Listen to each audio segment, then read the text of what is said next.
A Casa Elefante contém conteúdo adulto. Se o Ministério da Magia não recomenda que você aprenda sobre tortura, controle e morte, deixe pra lá esse podcast. Olá, sejam bem-vindos à Casa Elefante. Puxa uma cadeira, pede um café e vem discutir a obra de J.K. Rowling, capítulo a capítulo com a gente. Hoje, o 14º capítulo de Harry Potter e o Cálice de Fogo, As Maldições Imperdoáveis.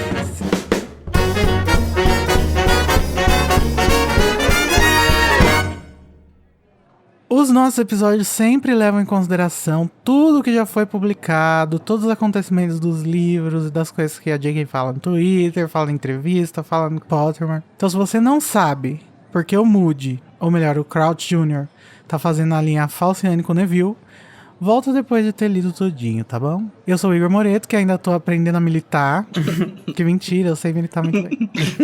E tô aqui com o Junior Code, que disse que tava precisando aprender uma maldição dessas pra resolver algumas coisinhas. Achei pesado. É pesado, né? Quem sabe um cruz... Não, uma vada que dava pra ser mais definitivo. E com o Danilo Borges, que fez um monte de coisa errada, mas ele diz que foi sem querer, que ele tava sob efeito do Maldição Império. Olha, eu quero dizer que eu já fui julgado, já fui absolvido, a minha anistia chegou, então vocês me respeitem, por favor. Não sou eu, era o Império. Não gostou, vai ter que engolir, como que é? Vai ter que engolir, os críticos, atura. Recado pros críticos. Mas, gente, nós não estamos sozinhos. Hoje, a gente vai conversar com a mestre em teoria literária pela USP, Lacrou, autora da dissertação Leitores e Leitura de Harry Potter, lacrou demais, organizadora do clube de leitura Sessão Reservada, focado em analisar a obra de J.K. Rowling, olha só a coincidência, e que agora, se eu não me engano, vai pra Senhor dos Anéis, né? Mas depois a gente conversa sobre isso. E também ela é dona do perfil do Instagram Bia Além do Harry, a Beatriz Masson. Oi, Bia. gente! Oi, tudo bem? Muito obrigada pelo convite. Posso contar uma história desse podcast? Como que eu conheci esse podcast? Eu acho que o Danilo vai saber disso, vai lembrar disso. Porque eu e o Danilo temos um amigo em comum, Wilson. Certo, Danilo? Sim, um beijão pro Will, inclusive. E ele foi um grande incentivador da minha carreira de mediadora de clubes do livro. E quando o Casa Elefante estava começando, o Will me mandou uma DM e falou assim: Bia, me ajuda a divulgar esse podcast do meu amigo. E foi assim que tudo começou. E eu falei, meu Deus, que honra estar aqui.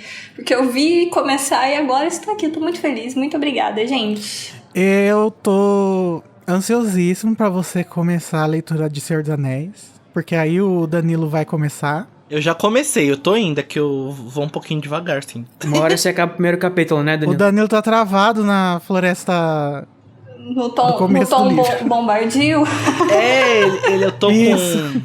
Eles estão indo. Posso até pegar o Kindle aqui pra ver em que parte eu estou. Não há necessidade. Mas eles acabaram de sair do condado, nem chegaram lá na estalagem ainda. Mas gente, é o meu estilo de apreciar a leitura do Tolkien, sabe? Faz um ano que você tá nisso, meu filho. Oxe, você acha que ele escreveu esses parágrafos em quanto tempo? 1 ano? Eu tô seguindo o tempo dele. Tá certo. Tá sendo muito fiel, né? Eu também tô muito animada pra começar com Tolkien, gente, porque, assim, não é uma completa novidade pra mim, mas quando li pela primeira vez, eu li tipo Danilo, que ele tá fazendo há quanto tempo agora já, Danilo? Uns 10 anos, talvez? Não sei. 9, 8, por aí. Brincadeira. 9, não, 8, gente, é menos de 1 ano ainda. Olha que blasfêmia. Que absurdo. Mas, gente, por que a gente tá falando do Tolkien? Porque a Bia, no Sessão Reservada, e também lá no Instagram dela, ela fez a leitura dos livros e já terminou, né, no clube de leitura. Já. O Relíquias da Morte foi recentemente, né? Sim, a gente terminou Relíquias da Morte agora em março. A gente ainda tá com uns eventinhos aí relacionados a essa primeira temporada do clube com Harry Potter. E a princípio a ideia era só que o clube fosse um clube do livro sobre Harry Potter, mas a gente conseguiu um público cativo, um público de apoiadores. E aí a gente vai expandir o clube para outras leituras de fantasia. E aí no segundo semestre a gente começa com o Tolkienho, eu chamo ele carinhosamente de Tolkienho. Vamos ler O Hobbit e todos os outros livros do Senhor dos Anéis, os 3 volumes. E é isso. Coragem. Depois o Silmarillion, depois os Contos na Cabana. Não, calma lá, também assim, vamos com calma, tá bom, Igor? E eu quero saber, depois de Tolkien, vai vir Crônicas de Nárnia pro Clube do Livro? Que aí é rapidinho, gente. É um dia pra cada na livro. verdade, a gente depende da votação da galera, né? Essa escolha foi feita com base em votação. Putz, mas a democracia é foda. Sim, mas... Não aguento mais a democracia. mas aí eu não sei, a gente ainda não pensou depois, gente. Porque aí, assim, 2022, sabe? Parece que tá tão longe, tá tão perto. Então, estamos trabalhando com expectativas pro agora. Tá difícil prever o futuro, assim. Professora Trilone mandou beijos aqui agora. Mas, quem tiver interessado, segue lá a Bia no Bia Lendo Harry pra ter todas as informações, né, Bia? Sim, me sigam lá no Bia Lendo Harry. Tem todas as informações do Clube do Livro. Temos sempre lives temáticas a respeito de Harry Potter. Recentemente fizemos uma live sobre Harry Potter e o cristianismo. Olha que polêmica. Ai, foi muito boa. Sim, foi maravilhosa. Foi uma live maravilhosa. A gente vai ainda seguir. Teremos outras 2 lives. Uma vai ser sobre Harry Potter e a questão da autoria, olha só. Vixe. E depois dessa, Harry Potter e astronomia. Então, me sigam lá pra gente sempre, enfim, conversar sobre Harry Potter com outros olhos, né? Uma perspectiva de acordo com os meus estudos da teoria literária e de acordo com os estudos de outros convidados também, que sempre aparecem lá pelo Bia Lendo Harry. Eu gosto muito de ver o pessoal tratando Harry Potter do mesmo jeito que os tolkienistas tratam as obras do Tolkien, sabe? Sim.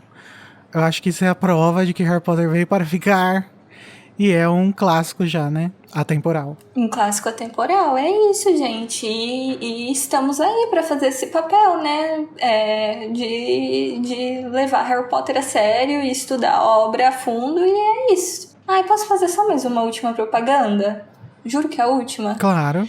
Do meu curso da USP. Por favor. O meu curso de Harry Potter na USP, gente, está disponível no canal do YouTube da FEFELESH. A FEFELESH é a Faculdade de Filosofia, Letras e Ciências Humanas da Universidade de São Paulo. Eu dei um curso chamado Harry Potter Caminhos Interpretativos ano passado, no formato EAD, por motivos de pandemia. Então, quem quiser assistir às aulas do curso, é só procurar lá no YouTube Harry Potter FEFELESH USP, que vocês terão 5 aulas muito boas, de forma totalmente gratuita. Nossa, eu vou assistir. Fim da Eu não propaganda. sabia. Perfeito. Então era você, eu ouvi falar bastante sobre esse curso, muito bem. Olha só, acho que honra, estou lisonjeadíssimo de estar aqui na sua presença. Mas, gente, vamos falar do capítulo então, porque a gente vai falar hoje sobre muita coisa. Sobre currículo escolar em tempos de guerra, maldição talvez não tão imperdoável e artes das trevas. E vigilância constante. Sempre. Esse episódio, gente, pode ter gatilhos, porque a gente vai falar sobre tortura física, psicológica também, né? E abuso de figura de autoridade e questões de consentimento. Então, fica ligado aí.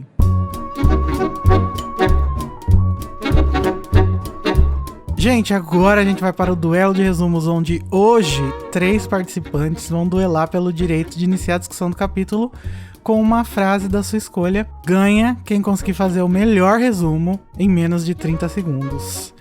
Eu primeiro queria saber se a Bia quer participar, fazer o resumo, ou se ela quer julgar os resumos nossos. Olha, gente... Não tenha medo, Bia, pode vir. Eu tenho medo, entendeu? Eu não funciono bem sob pressão. Eu tenho essa dificuldade, assim. Então, assim, Mas ninguém é muito ruim aqui funciona, isso que é o problema.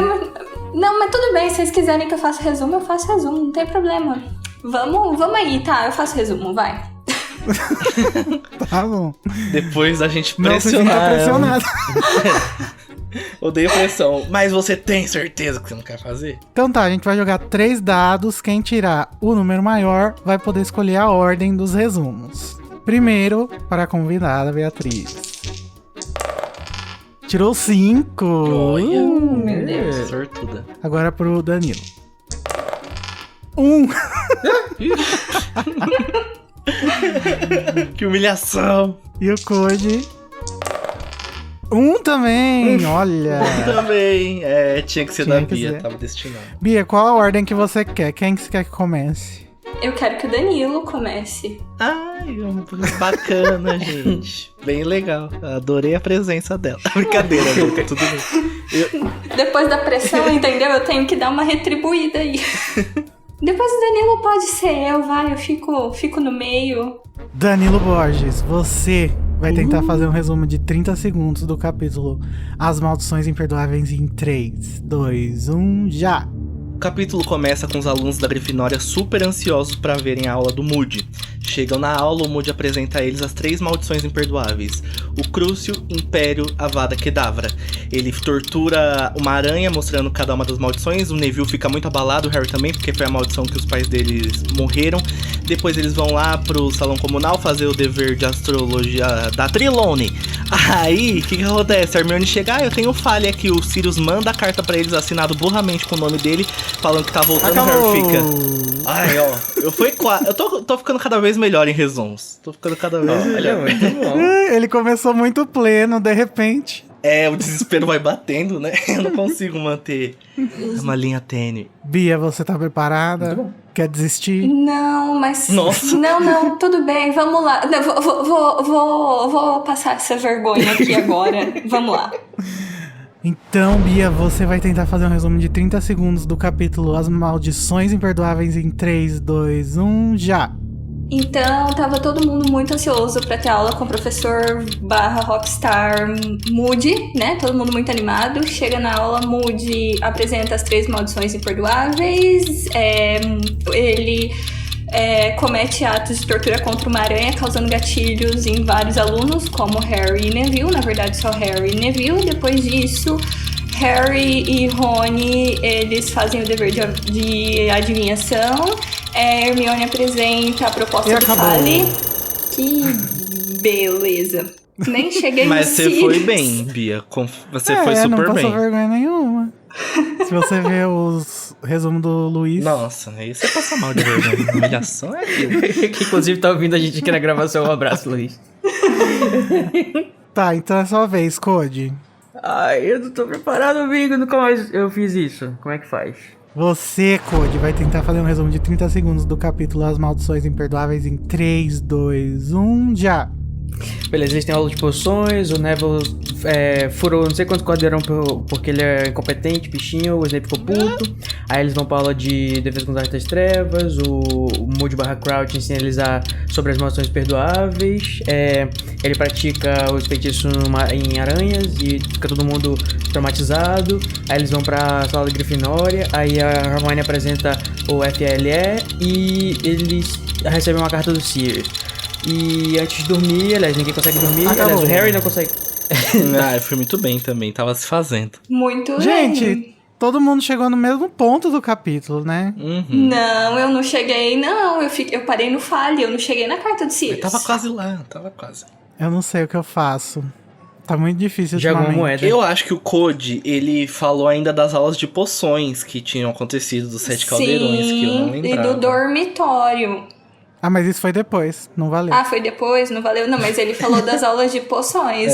Foi bem detalhadinho. Verdade, Junior Code.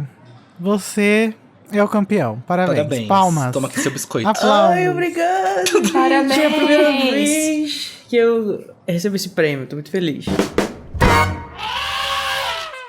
Se você curte o conteúdo do Animagos e quer nos ajudar a continuar produzindo, você pode nos apoiar através do PicPay. É só acessar picpay.me/animagos e escolher o seu plano. Com a sua ajuda, a gente vai poder continuar produzindo conteúdo acessível e de qualidade para você. O endereço é picpay.me/animagos. Os alunos do 4º ano aprendem sobre as maldições imperdoáveis em sua primeira lição com Moody. Neville fica mexido e o professor o leva ao seu escritório. Hermione inaugura o FALE e Harry recebe uma carta de Sirius avisando que vai voltar à Escócia. Então, Junior Code, você que foi o vencedor, vai querer começar por onde a nossa discussão? Vamos falar sobre o título do capítulo. Vou começar já então com essa, que o nome é As Maldições Imperdoáveis. E vocês estavam arengando comigo antes da gente gravar, dizendo que não concordam com a minha colocação de que as maldições não são imperdoáveis. Coisa nenhuma, isso é balela, é apenas uma nomenclatura. Quero saber se vocês realmente acham isso ou vocês estavam só querendo implicar comigo. A gente realmente acha isso o próximo tempo. Brincadeira. Eu não entendi por que você acha que elas não são necessariamente imperdoáveis. Isso, conta um pouquinho pra gente. Por que você acha Vamos que lá, não são assim, imperdoáveis? durante a aula, né, o Moody ele fala algumas coisas, o Crouch fala algumas coisas pra eles, né? Uma das coisas é que não é possível bloquear a Maldição da Morte, que também já fala sobre isso depois, que tenho as minhas ressalvas, embora no geral eu concorde. E também tem a questão de elas serem imperdoáveis, que você utilizar uma dessas maldições em um outro humano, né? Ele inclusive fala isso porque ele vai utilizar nas aranhas, vai fazer você automaticamente ter uma sentença em Azkaban. Só que a gente tem durante a série, nos próximos livros, vários personagens maus e bons, os nossos mocinhos e nossos heróis também vão utilizar algumas maldições perdoáveis e nada vai acontecer com eles. E algumas dessas, inclusive, foram testemunhadas por outras pessoas. Então, tipo, não são assim tão imperdoáveis assim, né? Tipo, dependendo do contexto, dá pra ter um julgamento, ou às vezes nem precisa, a pessoa faz uma vista grossa, se você foi o herói ou não, não sei o quê. Tá. Eu acho que você tá fazendo a associação do título imperdoável com a lei. E eu não acho que esse negócio de ser imperdoável do nome das maldições tem a ver necessariamente com a lei. Eu acho que é imperdoável no sentido filosófico mesmo, sabe? Moral. É. Eu concordo. O negócio da lei, eu acho que é como a lei funciona aqui pra gente também. Se ninguém vai denunciar, se não tem um policial vendo, você pode mijar no muro da vizinha que não vai ter problema, entendeu? Apesar de ser crime. E esses exemplos que você deu são situações muito fora da curva, sabe? Não tá no cotidiano bruxo normal. Estão acontecendo em situações muito específicas. Não, mas eu digo, por exemplo, ó, você vai ter... Eu não acho que é tão específico assim. Por exemplo, quando o Draco vai usar o Império na Rosmerta lá no 6º ano pra fazer ela entregar o colar, se eu não me engano, pro Dumbledore. Né? Tipo, isso é uma situação que às vezes o bruxo coloca pra fazer a pessoa fazer alguma coisa ruim pra outra. E tipo, isso ficou sendo atestado. Ele era menor de idade, beleza, ele não ia pra Azkaban provavelmente, mas... entendeu? Tipo, não existe vamos dizer, essa rigidez sobre a questão da utilização das maldições, até porque a gente teve momentos na história do mundo bruxo, né, durante a Primeira Guerra, por exemplo, que, se eu não me engano, inclusive estava liberado que os aurores utilizassem Inclusive as foi o maldições Crouch perdoáveis. Pai que liberou. Ah, foi? Olha só, né? Porque, tipo, Foi. então realmente, acho que isso corrobora com essa questão de que é mais por uma questão moral, né? Tipo, é imperdoável, uma coisa que não se deve fazer, né? Porque você tá, enfim, tirando uma vida, você tá, enfim, torturando, quebrando o consentimento de alguém, mas não necessariamente do crime, né? Que se eu não me engano, por exemplo, o Harry, ele tortura, eu acho que é o Amicus, quando ele tá fazendo uma coisa com a Minerva, né? E a Minerva, tipo, depois que ele faz isso, né? Ele não continua até matar ele. A Minerva, tipo, até elogia o Harry por ter feito aquilo e tal. Uhum. Mas eu acho que relativo. se tem uma coisa que a gente aprende sobre o mundo bruxo é que não existe uma rigidez nas leis, sabe? É a mesma questão pelo da contrário. magia, da magia usada por menores de idade. Então a lei pode existir, ela pode ser aplicada quando for conveniente para o ministério, e ao mesmo tempo que ela não pode ser aplicada em várias situações, e isso não deixa de existir uma lei, assim como nas leis do mundo todo, elas podem ser aplicadas ou não, mas a lei não deixa de existir porque em 3 situações ela não foi aplicada. Nisso tudo eu só tava pensando mais na questão moral mesmo, né? Na questão que o Igor tinha falado, da nomenclatura. Tudo bem, a lei faz vista grossa para quem pratica, mas e a sua alma? Como que você lida com uma alma corrompida, né? Então, a minha reflexão pro título do capítulo e por consequência das maldições vai mais para esse lado meio metafísico mesmo, né? E que o Harry até assim, quando ele lança o Crucio em um dos comensais lá no último livro para defender a Minerva, que ele fala, entendi, é preciso querer fazer. Ele tava numa situação muito, muito extrema e de muito nervoso e de muita... ele queria defender ali, né, a professora que sempre foi tão fiel a ele, e se ele tivesse que dar uma corrompidinha ali na sua própria alma para fazer isso em prol de uma coisa ali que ele acreditava... Então eu vejo a coisa mais por esse sentido, gente, pelo lance moral do que pelo lance da lei, porque concordo com o que todos falaram a respeito das leis. As leis existem, só que a gente sabe, né, que elas vão meio que ser aplicadas ou não, dependendo de quem tá ali no poder. E até porque também eu acho que tem uma questão de que eu acho que é muito mais importante, talvez não seja no mundo bruxo, né? Porque eles têm enfim, tudo é muito doido pra eles. Mas tipo assim, é muito mais importante o que você faz com a magia do que como você faz, né? Porque, por exemplo, o Avada Kedavra, parando pra pensar, ele é uma morte relativamente limpa, né? Entre aspas. Você, tipo, não faz a pessoa sofrer e tudo mais. Devem ter maldições, que, tipo, essas são só algumas das maldições. Devem existir várias maldições que são muito, assim, que fazem a pessoa, sabe? Tipo, sei lá... Enfim, use a sua criatividade maligna para você imaginar as possibilidades. Jesus amado, pensando em questões de tortura. Não é porque o mestre RPG, então às vezes eu preciso pensar nessas coisas de vez em quando, mas não é uma coisa que eu faço no meu dia a dia. Tudo bem, tudo bem, eu entendi. Aparentemente também gosta de pensar nessas coisas, né? Uhum. Né, vide o surgimento do bebê Voldemort, como a gente fala aqui no podcast. Mas, tipo, eu acho que é muito isso, né? Tipo, por que seria o que é imperdoável, ou melhor, o que é automaticamente punível com uma prisão perpétua é a utilização do feitiço, não de fato o que você fez com ele. Porque eu acho que no nosso sistema de justiça importa mais o fim, né? Tipo, quais foram as consequências do que de fato o meio que você utilizou pra fazer aquela coisa. Não tem como a gente saber como que tá realmente na lei. Não sei se mais pra frente vai falar alguma coisa. Às vezes é só um professor, assim. Enquanto a gente sabe que é o Moody, a gente acha que é só o Moody, é só um professor amedrontando os alunos também, sabe? Sim. Eu acho que é muito isso também, sabe? Eu acho que a gente tá recebendo essa informação através de uma pessoa que é absolutamente não confiável, né? Se alguém não é confiável nesse livro é justamente o Crouch Jr. Eu acho que isso é interessante estar na obra também pra gente justamente refletir sobre algumas coisas que acho que a gente pode até falar um pouquinho mais quando chegar nesses momentos, né? Quando, por exemplo, quando o Harry vai usar o Crucio lá na Bellatrix, depois que ela faz com que o Sirius morra, por exemplo, né? É pra gente pensar, tipo, por que um herói, né, está utilizando de uma coisa que é absolutamente tão, assim, perversa e imperdoável nesse sentido, né? Inclusive ele nem consegue nesse momento. E, tipo, a gente fica pensando, né? Até que ponto a gente tá sendo estimulado, vamos dizer assim, pela narração a acreditar que talvez essa fosse uma coisa boa se fazer ou não, ou se... Aí, tipo, de repente, depois o Harry vai utilizar, de fato, a tortura no outro comensal e aí não vai ter nenhum arrependimento. Então, interessante a gente, quando chegar nesses momentos, a gente falar um pouquinho sobre isso. Eu pensei, enquanto o Cody estava falando, eu pensei muito numa coisa, né? Um herói usando uma maldição imperdoável, mas...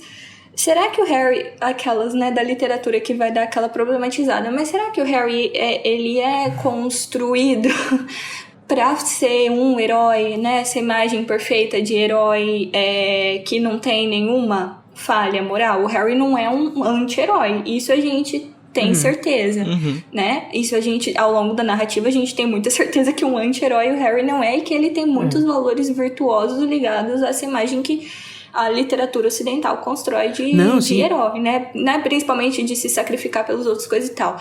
Mas eu vejo essas atitudes dele, tanto o Crucio que ele lança na Bellatrix, quanto no outro comensal mais pra frente, como uma atitude tão desesperada, tão no sangue, assim, sabe?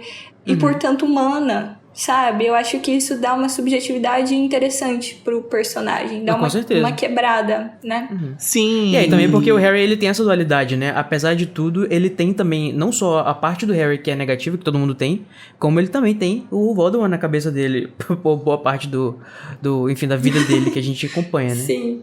Mas isso também, eu acho que é legal que o Harry não seja esse herói perfeito, eu acho bacana que exista essa... E é por isso que é legal a gente... Né, tipo, quebrar, tipo, né? Realmente não acho que ele tem que fazer só o que é certo e o que é valoroso e ser um referencial de boas ações para as crianças, sabe? Mas é interessante ver que, tipo, até a tortura, que é uma coisa que a gente é absolutamente contra, né? É uma coisa que pode ser utilizada também pelas pessoas que a gente gosta, vamos dizer assim. Inclusive, acho que até já questionaram a J.K. sobre isso, sobre entrevistas. Tipo, o Harry nunca usaria isso. E ela explica que o Harry, apesar dele ser o herói, ele não é um santo. Assim como nenhum personagem da obra dela é um santo. Então, ele tem os momentos de fragilidade dele, os momentos em que ele precisa jogar com as armas que ele tem.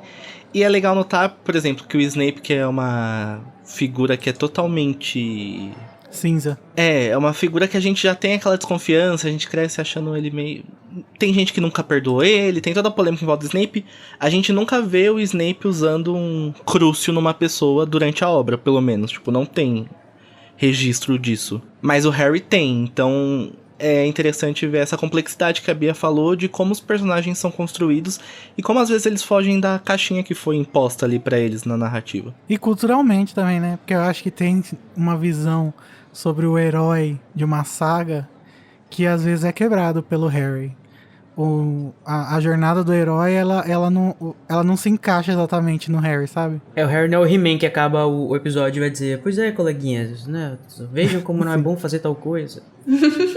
Mas outra coisa das Não, maldições mas- que eu achava interessante da gente comentar é que o Moody / Crouch, ele diz especificamente que você não pode usar essas maldições em outros seres humanos. E isso é muito complexo num mundo em que a gente tem seres, né, com consciência praticamente igual à humana, né? Se não igual, muito parecida, os elfos, os sereianos, os Que centauros. pelo menos são pessoas, né? Que seriam consideradas pessoas filosoficamente falando. O que a gente considera pessoa é o que esses bichos também têm, né? Uhum. Que é a consciência do próprio ser e tal. Tem um povo, né? Então, eu acho que isso também se vai pra mais uma problemática aí do mundo bruxo lidando com criaturas que a gente pode falar mais quando a gente for problematizar assim bem fundo o FILA, né, da Hermione. Tipo, será que eles podem... eles são autorizados a torturar os seus elfos, por exemplo, né?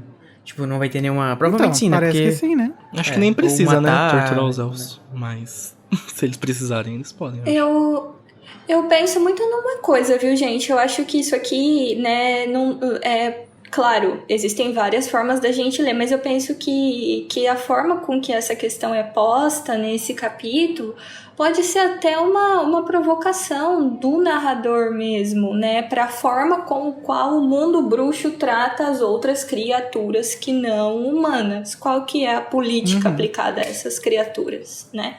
Enfim. Engraçado. Sim. Quando eu li esse trecho especificamente, né, mais superficialmente, eu realmente estava imaginando que ele tinha apresentado essa questão dos animais, falado especificamente usando a palavra animais, pra poder justificar que ele vai usar as maldições nas aranhas que ele vai fazer daqui a pouco, né? Pra dizer, tipo assim, não pode fazer, senão você vai direto pra Azkaban. Só que eu vou fazer aqui. Então, não pode fazer desde que não sejam animais. Não sejam animais, entendeu? Só que aí, realmente, eu acho que a gente, tanto expandindo essa questão da questão da legalidade versus a moralidade, que a gente já falou, e a questão de que realmente existem muitos seres que não são humanos no mundo bruxo, acho que é interessante trazer essa outra camada, né, de o que é considerado, enfim, mau uso dessas maldições. E não é porque ele usa em um ser não humano que ele não deixa de mostrar como isso causa tanta dor e repulsa em todo mundo, né? Porque a aranha tá ali sofrendo e a galera fica muito chocada. Então... É uma coisa que eu não tinha parado pra pensar até agora, gente. Que talvez isso pode ser uma provocação do narrador. Essa coisa de inserir, de usar um semelhante humano, né, na fala do Moody, e depois vem e ele faz o que faz com uma aranha, e isso causa igual repulsa. Não sei, eu acho que pode ser aí um objeto de reflexão mais pra frente, quando vocês forem falar desse assunto. E ainda mais que tudo isso é no capítulo que a Hermione fala sobre o FILE, né?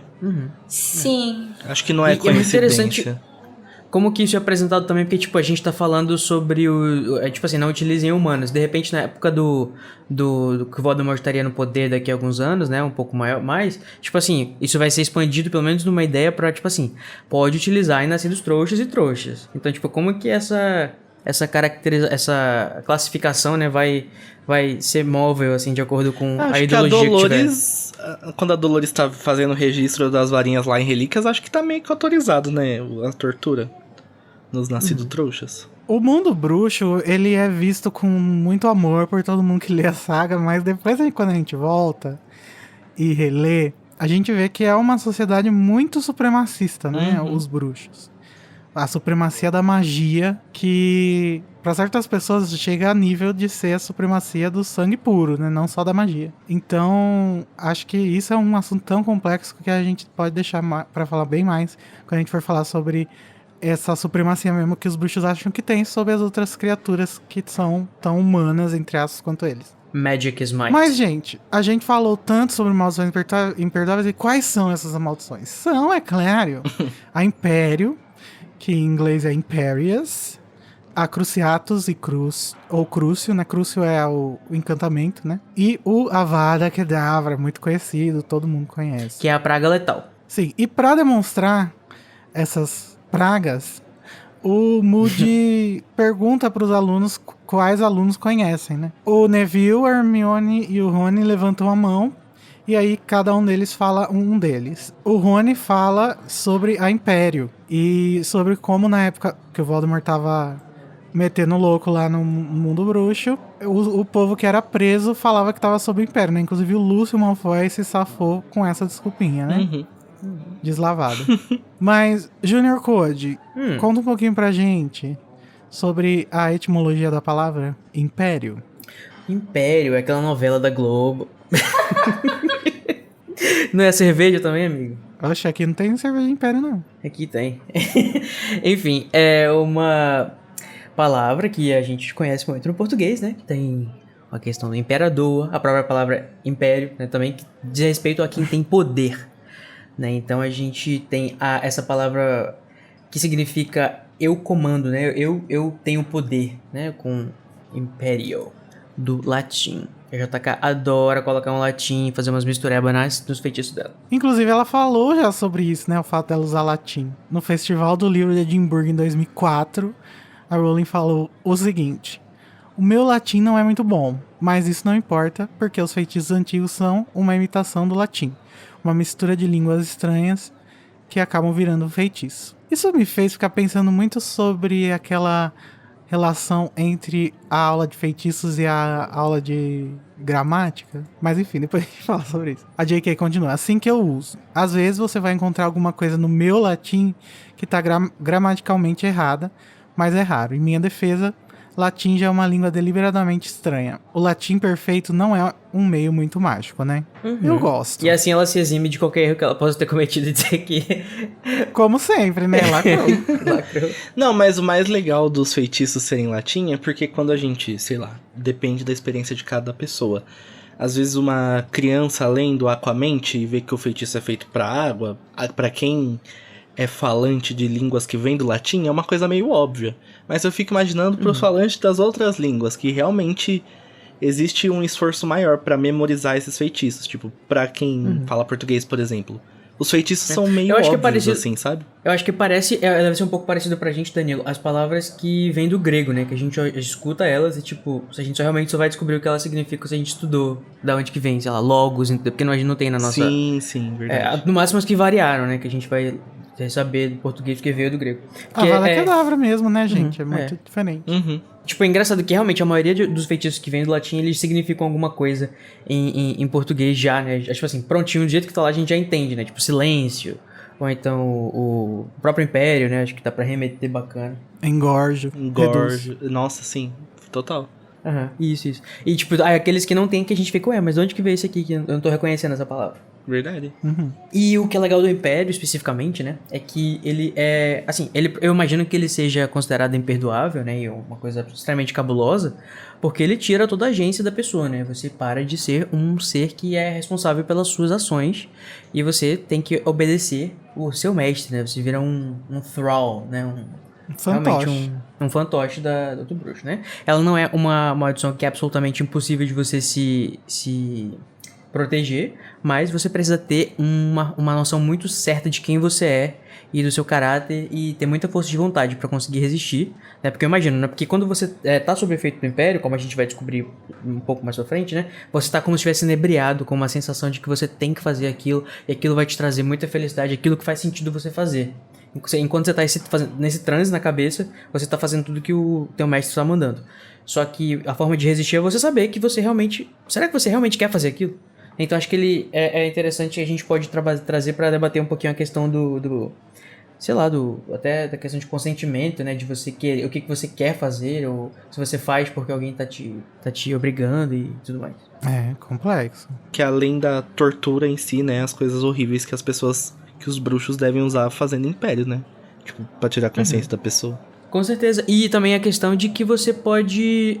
e que inclusive tá na descrição do feitiço, que o bruxo ele pode fazer coisas além da sua habilidade quando ele tá sob o efeito do feitiço. Então, por exemplo, o Neville, que até esse momento não é muito bom em feitiços, se ele tivesse sob o efeito de Império, ele poderia fazer feitiços que ele nem sonharia imaginar, se o bruxo tivesse mandado, né? Eu acho que isso é uma coisa que tá aí na história, porque pra gente poder justificar que, sei lá, certos bruxos podem fazer coisas que eles não sabiam, a não ser que se não pelo efeito do feitiço. Eu fiquei pensando muito, né, nessa coisa do consentimento. Eu acho que isso meio pesado. Porque eu fico pensando muito na questão do resistir a impérios, né? Mais pra frente a gente vê que o Harry é essa pessoa que consegue resistir a essa maldição. É muito baseado, assim...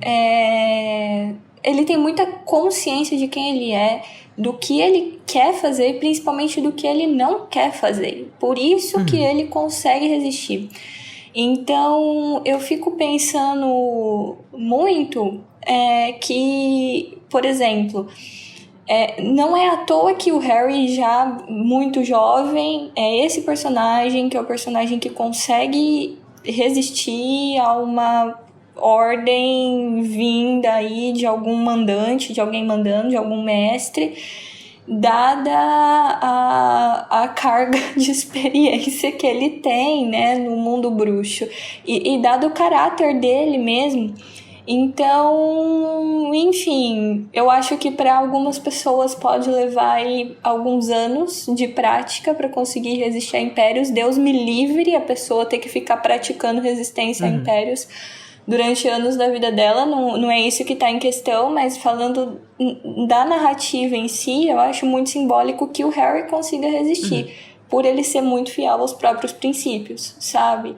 Tudo que ele passou, e ter muita né? consciência de quem ele é e do que ele não quer fazer. E isso é muito legal. Não o que ele quer fazer, mas o que ele não quer. O que ele não quer obedecer. Tipo, por exemplo, né, no segundo livro a gente tem toda aquela questão de ele se identificar ou não com o Voldemort, né, ou a Sonserina, e tipo, todas as questões de identidade e tudo mais, acho que isso meio que fortaleceu a questão de ele ser muito rebelde, sempre questionar as coisas também, né? E, enfim, no terceiro, se ele vai ou não matar o Rabite. Então acho que ele já muito cedo é introduzido a essas questões muito fortes, e talvez isso prepare de ele. escolhas, né? E é uma coisa que o Dumbledore, ele trabalha muito fortemente no Harry, porque provavelmente ele já sabia que algum dia ele teria que enfrentar coisas desse tipo. Então o Dumbledore tá sempre trabalhando no Harry que ele está fazendo o que ele está fazendo, não porque além dele ter sido destinado, é porque ele quer, porque ele precisa ter princípios e ele precisa lutar pelas pessoas que ele ama. Então o Dumbledore sempre ressalta essa importância de você tá indo lá porque você sabe o que é certo, Harry. Você não foi jogado também, aqui. Danilo. Mas também é porque se ele se entregar sem ele realmente querer, não vai adiantar nada, né? Então, mas é por isso que o Dumbledore trabalha a escolha nele, porque senão nem no último livro faria sentido ele ter se entregado pro Voldemort, não ia dar certo. Deixa eu aproveitar que vocês mencionaram o Dumbledore, porque tem uma questão com o Dumbledore e essa aula, né?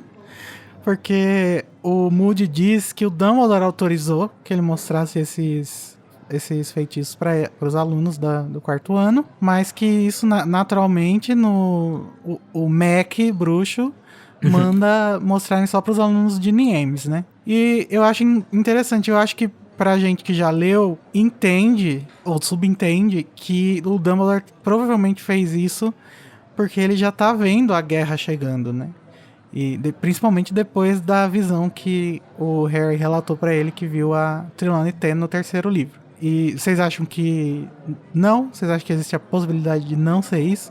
Olha, eu queria falar uma coisa, MEC bruxo aonde, né? Não existe instituição MEC no mundo bruxo, porque se existisse, e nem conselho tutelar, né, gente? Imagina se existisse conselho tutelar, essa aula jamais existiria. Mas eu não sei, é que eu fico com... Depois que a gente relê Harry Potter e o Cálice de Fogo, eu acho que todas as ações do Moody, a gente consegue ter muita noção de que todos os capítulos que ele aparece, tudo é extremamente ambíguo, sabe? Então, aqui o Dumbledore pode ou não pode ter dado autorização pro Moody fazer isso, ou o Moody / Menino Bartô, chamo o Bartozinho de Menino Bartô, tá, gente? Em homenagem a querida Wink. O menino Bartô quis aí se aproveitar da situação para dar não só uma amedrontada nos adolescentes, mas também para deixar o Neville ali, né, todo tadinho, vulnerável, pensando nos próximos passos que ele tinha que dar em relação ao Harry no torneio Tribruxo. Então o Dumbledore pode ter dado permissão, como também não pode. Isso é muito louco, né? Porque todos esses capítulos que tem que tem a atuação do Moody, assim, todos eles são muito dúbios, muito ambíguos. É um grande, não sei se tem certo ou se tem errado, sabe? E também tem a questão de que ele tá dando aula pro pessoal da Grifinória, né? Que ele imagina que acho que ele vai conquistar a confiança deles justamente apresentando coisas que são perigosas e não sei o quê. Acho que também tem isso um pouco. Mas faz sentido o Dumbledore autorizar, né, também. Por isso que fica esse... E também eu fico imaginando assim, Igor, o Dumbledore, sabe que o Dumbledore autorizou, por exemplo, o Hagrid de ficar ensinando sobre lá, o ano todinho sobre aqueles troços lá que ele cruzou? Meu filho, eu acho que o Dumbledore fala pro Hagrid assim, Hagrid, se vira, faz aí o que você quiser, tá tudo de boa. Mostra os bichos pra ele. Ele não tem tempo pra ficar revisando a grade dos professores. Então o que ele faz, Amato? Ele salva o mundo bruxo, né? No tempo vago dele. Mas deixa eu falar. Coisa que seja no tempo vago. Eu acho que... Eu tava pensando aqui, nossa, como não chegou aquele movimento da escola livre, né? Em Hogwarts, nessa época que o Moody tá ensinando essas coisas. Como nenhum pai questionou. E é interessante notar o poder que o Moody tem, assim, sabe? Ele não é uma pessoa qualquer. Ele é um ex-auror que botou muita gente que aquela galera conhece na cadeia. Então isso pode deixar os pais acuados de quererem questionar, assim, por que vocês estão ensinando isso pro meu filho, hein? Então pode ter um jogo de poder também usando o Moody ali pra dar essas aulas. Como é que eu vou explicar pro meu filho? Ele é uma presença, né? Sim. E toda a escola percebe, né? Até os gêmeos ficam maravilhosos. A galera faz fila pra entrar na sala dele. Sim. Antes de começar. Eles ficam, vamos pegar a cadeira da frente. Mas, gente... Mas aí a aranha aparece, o Rony se Uma coisa que vocês falaram é que vocês acham muito dúbia depois quando vocês estão relendo Cálice de Fogo. Mas quando eu tô relendo, eu simplesmente esqueço que o Moody é o Bartô. Eu compro muito, eu fico, nossa, realmente, não, professor bom ele é bom ator mesmo, que hein? dá exemplo prático.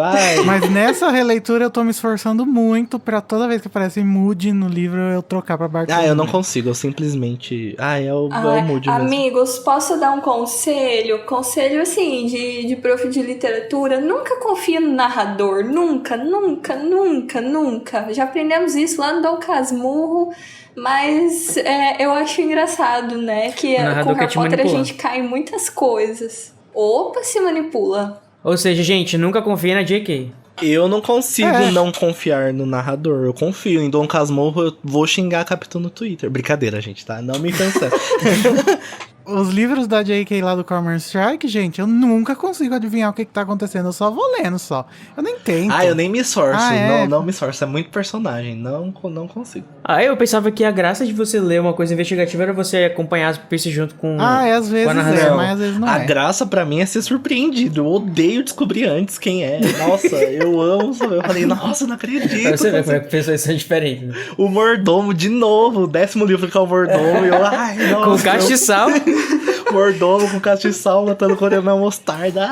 Que legal. Gente, mas vamos voltar pras maldições. Que tem uma coisa da narração que eu acho muito interessante, porque eles estão num clima muito festivo, né? Na hora que eles chegam na sala, que eles estão ansiosos pra festa, tá todo mundo feliz. E o Moody faz a aranha sapatear, né? Com o Império. E aí, o jeito que a narração encontra de quebrar essa alegria, aquela excitação que eles estavam pra aula, é fazendo o Moody falar, cala a boca, imagina se fosse vocês e tal, né? Eu acho super interessante, porque daí ele dá espaço pra acontecer aquela coisa pesadíssima que vai acontecer em seguida, que é o Neville falando sobre a segunda maldição, que é o Crucio, né? Crucio vem do latim eu machuco. Né? Vocês provavelmente conhecem a palavra excruciante ou crucifixo, e elas são relacionadas a torturar e causar a pessoa a sofrer. E é isso, e literalmente o feitiço faz isso. Faz a pessoa que está recebendo o feitiço, né, ser torturada por quem está causando o feitiço. Imagino que seja uma dor física muito grande. Eu acho que quando o Harry sofre esse feitiço no final do livro, ele descreve que é como se os ossos dele estivessem queimando dentro do corpo. Deve ser horrível. É tipo uma convulsão, sei lá. Mas aí, quando ele tá falando sobre o feitiço, ele fala: dor. Não se precisa de anjinhos nem de facas pra torturar alguém quando você é capaz de lançar a maldição Cruciatus. E aí a gente ficou na dúvida, né? Que anjinhos são esses? Será que são os demônios Gente, do eu achava inferno? que era o Lúcifer, porque o Lúcifer é um anjo e ele tortura pessoas no inferno, a louca. Eu achei essa interpretação muito inteligente, ô Bia. Inclusive, pra mim já tava lacrado. Só o Code que descobriu que... O Code não, a Lari, né? Que descobriu que no original era Thumbscrews. Que é uns negócios que eles usavam pra torturar bandido antigamente. E depois, posteriormente, também foi usado em escravos, né? Como modo de torturar. Que você bota nos dedão do pé e vai fechando assim com Que agonia. uma rosca. Ai, Jesus amado. E vai apertando os dedos até ele confessar. Ou não, né? Ou ficar sem dedo. Uhum. Ai, que horror. Credo. Pesadíssimo. Horrível. Gente, esse episódio tá horrível. O Rodrigo Não, mas dizer o que você quer ouvir, né? Não, vamos só quebrar aqui. Ô, gente, mas, né... Podia ser um termo mais reconhecível pelo público. Esse anjinhos aqui, isso aqui é bem antigo, né? Assim, exige muita pesquisa, eu fico me perguntando. Mas É ali, a amiga. Lia é Isso, uma da pessoa primeira- antiga. Amiga. Podia Você tá usar querendo demais da Lia, eu acho, gato no esse cara. lugar. Aqueles negocinhos. A Lia, ela tinha um dicionário de 1800 que ela usava pra traduzir o Harry Potter. Eu tenho certeza. Mas será que esse termo era comum aqui, como anjinhos mesmo? Google pesquisar anjinhos tortura. Sim, é a tradução daquilo. Eu não vou pesquisar porque eu não quero ver o que o Google pode me mostrar. Tenho medo. Tenho medo. Anjinhos tortura aparece o anjinho da Turma da Mônica matando a mãe. Ai, que credo. Ai, gente, que horrível. Nossa, não pesquisem. Inclusive, gente, essa questão da tortura é uma coisa que eu achei muito interessante quando eu tava relendo dessa vez, porque fala sobre o Voldemort ter torturado a Bertha Jorkins, né? E assim ter descoberto as coisas que tinham sido apagadas da memória dela. E a gente é levado a crer, né, que a tortura é capaz de fazer você recuperar memórias que você perdeu, que foram apagadas de você. Isso é bem interessante, né? Porque, tipo... De fato, hoje, por exemplo, depois de toda essa tortura psicológica que os alunos vão sofrer, né? O Harry e o Neville passam a noite inteira acordados pensando em memórias e tal. É coisa que provavelmente o Harry, sei lá, acho que talvez a gente consiga associar que uma dor muito forte faz você lembrar as coisas. Um trauma, né? Na verdade, essa informação não tá no começo, tá no final do livro, né? O Voldemort só fala isso lá no monólogo dele. Mas porque no início ele fala alguma coisa também que, tipo, a memória dela, a gente tem que fazer jus à memória dela e não sei o quê. Ele menciona sobre essa questão. Bom, mas e aí nesse momento a gente tem aquele foreshadow sobre o Neville, né? Porque o Neville vê pela primeira vez, talvez na vida, né? Possivelmente, o feitiço que torturou os pais dele. Coisa que a gente só vai descobrir mesmo no próximo livro, né? Sendo feito por uma das pessoas que torturou os pais dele. Mas ninguém sabe, né? Já é plantado aí que quando o Neville vai falar dessa maldição, eles até se surpreendem, porque ele costumava falar só na aula de herbologia. Isso é tipo tanto um aviso pro livro que o Moody vai dar pra ele logo em seguida, e depois a profissão dele no futuro, né? O interesse dele por herbologia. E é também interessante, né, que ele tenha falado, porque o leitor fica... Uai, mas por que ele está sabendo disso, né? E daí já cria aquela pulga atrás dele. Deve ser uma coisa que mexe tão impactante. Eu fico pensando no seguinte, que é muito... Depois, quando a gente sabe da história dos pais dele e tudo mais, poxa... Foi um grandíssimo ato de coragem do Neville levantar a mãozinha pra falar que a outra maldição era Cruciatus, Sim. né? E a gente vê que essa coragem dele, ele vai galgando degraus, assim, né? Pra ter o ápice dele como grande herói no último livro. Mas eu gosto muito, assim, como que ele sempre se coloca de uma forma muito discreta, mas com muita coragem. Porque isso aqui é um enfrentamento de medo, né? E como vocês disseram, muito provavelmente ele nunca tinha visto esse feitiço sido lançado antes desse momento. Então ele se coloca ali à prova e, nossa, todo o meu coração e amor para o menino Neville. Eu adoro ele. E mais uma vez é provado cientificamente, contra tudo e contra todos os revisorezinhos de casa que querem botar o Neville na lufa-lufa, que ele é Grifinório, gente. A jubinha dele tá crescendo, tal qual Simba, cantando que eu quero mais é ser rei. E só que uma coisa que eu fico pensando bastante também... era rei, não era gay? Fica aí no ar, né? Depende do filme que você baixou pra assistir. Uma das coisas que eu fico pensando é que aqui eles têm 14 anos. E muitas vezes, pelo menos no mundo trouxa, algumas famílias tentam esconder, tentam poupar as crianças sei lá, das coisas que aconteceram de verdade, sabe? Tal qual os Dursleys falavam pro Harry que que os pais deles tinham sofrido um acidente de carro. Então, conhecendo a família do Neville, como a gente conhece, sabendo que eles não são as pessoas mais didáticas do mundo, eu fico imaginando também o quão traumático foi eles contarem esse processo de tortura que os pais deles sofreram e quanto isso pressiona o Neville o tempo todo, de tipo, meus pais morreram assim, eu preciso me provar. Né, meus pais... perderam a consciência assim e eu preciso me provar. Eu não posso deixar que isso. Isso eu me acho que abale. justamente essa é a questão. Tipo, as pessoas tinham que justificar pra ele porque que os pais dele estavam internados até hoje, né? Eu acho que, enfim, de uma forma totalmente impossível de se comunicar com ele e tal. Eu acho que não tinha também outra forma de você dizer pra ele, né, o que tinha acontecido. Não, eu acho certo contar a verdade sempre. Mas é que a família do Neville, o tio dele jogou ele da escada pra ver se o menino voava. Eu fico imaginando eles... Da janela, não foi da janela. Jogou o menino da janela pra ver se ele voava. Eu fico imaginando o quão pesado eles pegam com essa criança. Tipo, além do fato da avó dele ter dado a varinha do pai dele, o quão é pesada essa carga toda que o Neville carrega. Esse legado. E a gente também acaba pensando, né? Tipo, será que essa tá sendo a primeira vez que ele tá sabendo o que é o feitiço, né? Porque se for, gente... Não, ele que deu a resposta. Com certeza ele já sabia. Não, eu sei, mas ele pode só saber, tipo, o básico, né? Que falaram pra ele. Eles foram torturados com o feitiço cruz. Mas... acho que ele tá tendo... Acho que provavelmente não, eu também acho que a primeira vez que ele testemunhou o feitiço. Tipo, ele conhecia ele sabia o que acontecia, mas ver acontecendo pesa muito mais, né?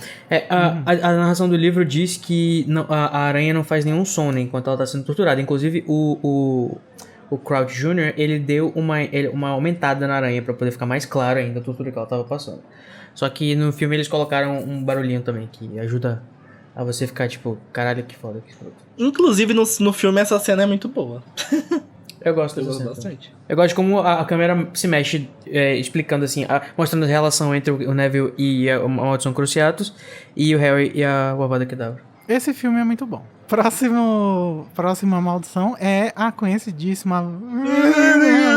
que é até o nome do nosso quadro, né? No final do episódio. Olha que leve finalmente esse quadro. Chegamos nesse momento.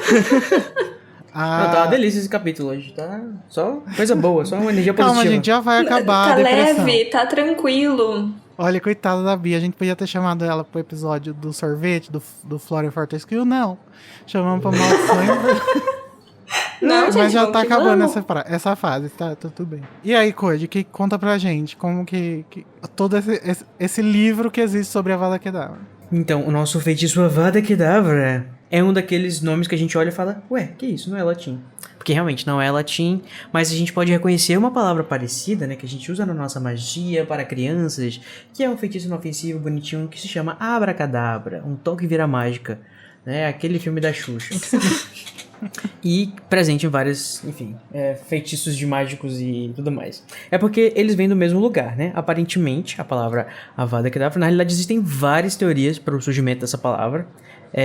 Tem uma questão lá de que numerologia, que escolheu as letras, que não sei o que, e que ela foi, enfim, inventada, ou então que ela é baseada em certas coisas, mas, segundo a JK, né, ela disse que a Avada Kedavra é um feitiço muito antigo em aramaico, né, no caso de magia real, vamos dizer assim, que é a origem de Abracadabra, que significa seja destruído, né, que os curandeiros utilizavam para acabar com as doenças. Eles faziam lá, benziam as pessoas e tal, e depois falavam Avada Kedavra pra expulsar a doença que elas tinham, por exemplo, né? Então, nesse caso, o que era destruído era a doença, só que a JK disse assim, mas eu decidi que eu vou mudar o sentido pra quem vai ser destruído vai ser a pessoa que tá na frente, né? Ela disse assim, eu me dou muita liberdade com essas coisas, eu mexo nas coisas e as transformo em minhas. E aí... Apropriação. Exatamente, ela transformou um feitiço bonitinho de criança que faz a doença ir embora na maldição da morte que faz a pessoa morrer sem chance de defesa. Mas, desmentindo um pouco da J.K. Rowling, eu não sei, acho que ela deve ter uma fonte pra isso que ela falou, né? Não deve ser mentira inventada. E assim, o surgimento das palavras é uma etimologistas- coisa que é muito debatida em... Quase nunca existe uma resposta certa. Aham. Os etimologistas ou etimólogos, não sei como fala, modernos, não sabem dizer exatamente qual é a origem do abracadabra. E eu não consegui encontrar nenhuma fonte que confirme isso que a J.K. Rowling falou. Não tô dizendo que ela é mentirosa, mas, né, eu não achei. Nas fontes que eu encontrei, o significado do abracadabra, ao contrário do que a J.K. falou, né, que eu destruo, será criado com minha fala. Tipo, vai ser criado enquanto eu falo. Isso eu já ouvi isso daí também. Ou então, pode ser também uma forma de dizer o Pai, o Filho e o Espírito Santo. Amém. Não, sem o amém. Essa eu Porque nunca tinha ouvido, Ab não. é Pai, Ben é Filho e Ruach HaKodesh, É Espírito Santo. Sim, o E aí, Hakadosh. juntando isso, dá a abracadabra ou Avada Kedavra. Aba, Mas Ben, ninguém tem certeza de nada sobre isso. Hakadosh. O que se sabe é que na antiguidade, quando as pessoas acreditavam na magia de verdade, né, para explicar as coisas que elas não entendiam, eles usavam a palavra abracadabra para curar as pessoas doentes. E o registro mais antigo escrito da palavra é no livro Liber Medicinalis, do Quintus Serenus Samonicus, que era médico do imperador Caracalla e usou este encantamento para curar ele da malária. Será que funcionou? Não sei. Olha, hoje em dia a gente Aí- tem cloroquina pra isso. Ah, Você fala cloroquina Meu 5 Deus do vezes. céu. Não, mas de fato a cloroquina serve pra malária. Ah, é verdade. O que fazer, gente? Caso vocês estejam precisando de cura, é só você escrever a palavra abracadabra num papel e ir embaixo e escrevendo a palavra de novo, só que sem as letras das extremidades. Então começa abracadabra, depois vira bracadabra, depois vira racadabra e até virar o A. E aí isso vai formar um formato de triângulo de ponta cabeça que você vai transformar num pingente para o seu colar. E aí, enquanto você está usando esse colar, você vai ser curado. Gente, aprendendo simpatias aqui no Se caso vocês fizerem e der certo, vocês mandam uma mensagem pra gente. Tá bom. Aqui tem bruxaria. Ah, mas é interessante, né, gente? Que o abracadabra, que é essa palavrinha tão comum associadamente com a magia, seja o feitiço de matar, tipo assim, de uma vez as pessoas. sim, isso é muito legal. Uhum. E eu acho que também é a primeira vez que a gente vê essa palavra, né, nos livros, a primeira vez que aparece o nome da maldição da morte. Já várias vezes ela já foi mencionada como, sei lá, o feitiço da morte, a praga letal, não sei o que, uma maldição, mas agora realmente é o nome dela, de fato, como ela é. Mas temos polêmica, Junior Code. Vai, traga. Sim, gente, é porque assim, entre as coisas que o Bartô Jr. diz na aula, tanto aquela questão de serem imperdoáveis, né, quanto o fato de que o Avada Kedavra não pode ser bloqueado, né, acho que a gente pode também discordar, ou não, ou, enfim, discutir aqui, porque assim, de fato, nenhum bruxo consegue se proteger só com uma varinha, vamos dizer assim, do Avada Kedavra, né, um feitiço que não tem como você bloquear, uma vez que ele for feito com sucesso, realizado com sucesso, né, você não tem como resistir, você vai morrer. Só que a gente tem algumas instâncias, na realidade vários exemplos, né, de como o Dumbledore, por exemplo, se livrou do Avada Kedavra, e o Harry. Só que a gente sabe que a situação do Harry são situações absolutamente, enfim, de coincidências e Anormal. inconvenientes que Anomalia. todos os planetas se alinharam para que desse errado. A maldição, o único feitiço que o Voldemort usa contra ele, praticamente. Ainda não aprendeu até hoje, que não adianta usar a Avada Kedavra contra o Harry. É capaz de, se ele revoltar, mais uma vez, ele vai tentar usar a Avada Kedavra mais uma vez. Agora, conte uma novidade. É o jeitão do Voldemort. Então, Code, eu discordo de você, porque eu acho que os exemplos que tem das pessoas se desviando do Avada Kedavra não quer dizer necessariamente que eles estão bloqueando o feitiço. Ué. Eu acho que depende do que você chama de bloquear, você né?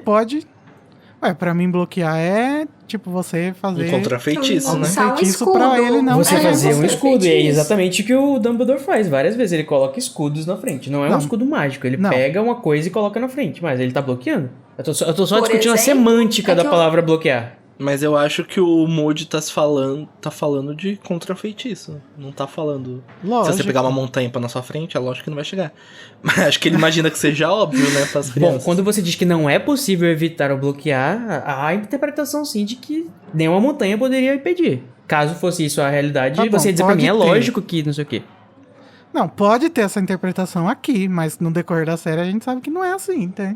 Então, isso eu acho que é mais pra reforçar que a única pessoa que sobreviveu ao Avada, assim, sem ter posto uma cadeira, um escudo do Capitão América na frente, foi o Harry Uma mesmo. galinha. Uma galinha, qualquer coisa. Eu conjuraria uma galinha. Na hora que alguém começasse a falar vada, eu já fazia uma galinha e... Por que uma galinha? Como assim? Oi? Você coloca uma coisa na frente. É o que o Dumbledore faz. O Fox, ele... Uma vez o Voldemort tá jogando uma vada em cima do Dumbledore e o Fox vem e ele engole o feitiço com a boca dele e explode. Só que o Fox não pode morrer, né? Lacrou, Aí, no cara. caso, ele a volta. Fênix. O poder da Fênix. Aí, como eu não tenho uma fênix, eu vou ter que me virar com uma galinha. Mas a Fênix é a Fênix, né, gente? É o Ah, Fox. mas aí, se eu jogar uma galinha, funciona? O que vocês Eu acham? também não consigo chamar o Fox de O Fox, não. Parabéns pra vocês. Eu Pra também mim vai não. ser sempre a Fox. É a Fox. Subscrevo ao Danilo. Assim como pro Neville, né? Isso também tem a ver com o passado traumático do Harry.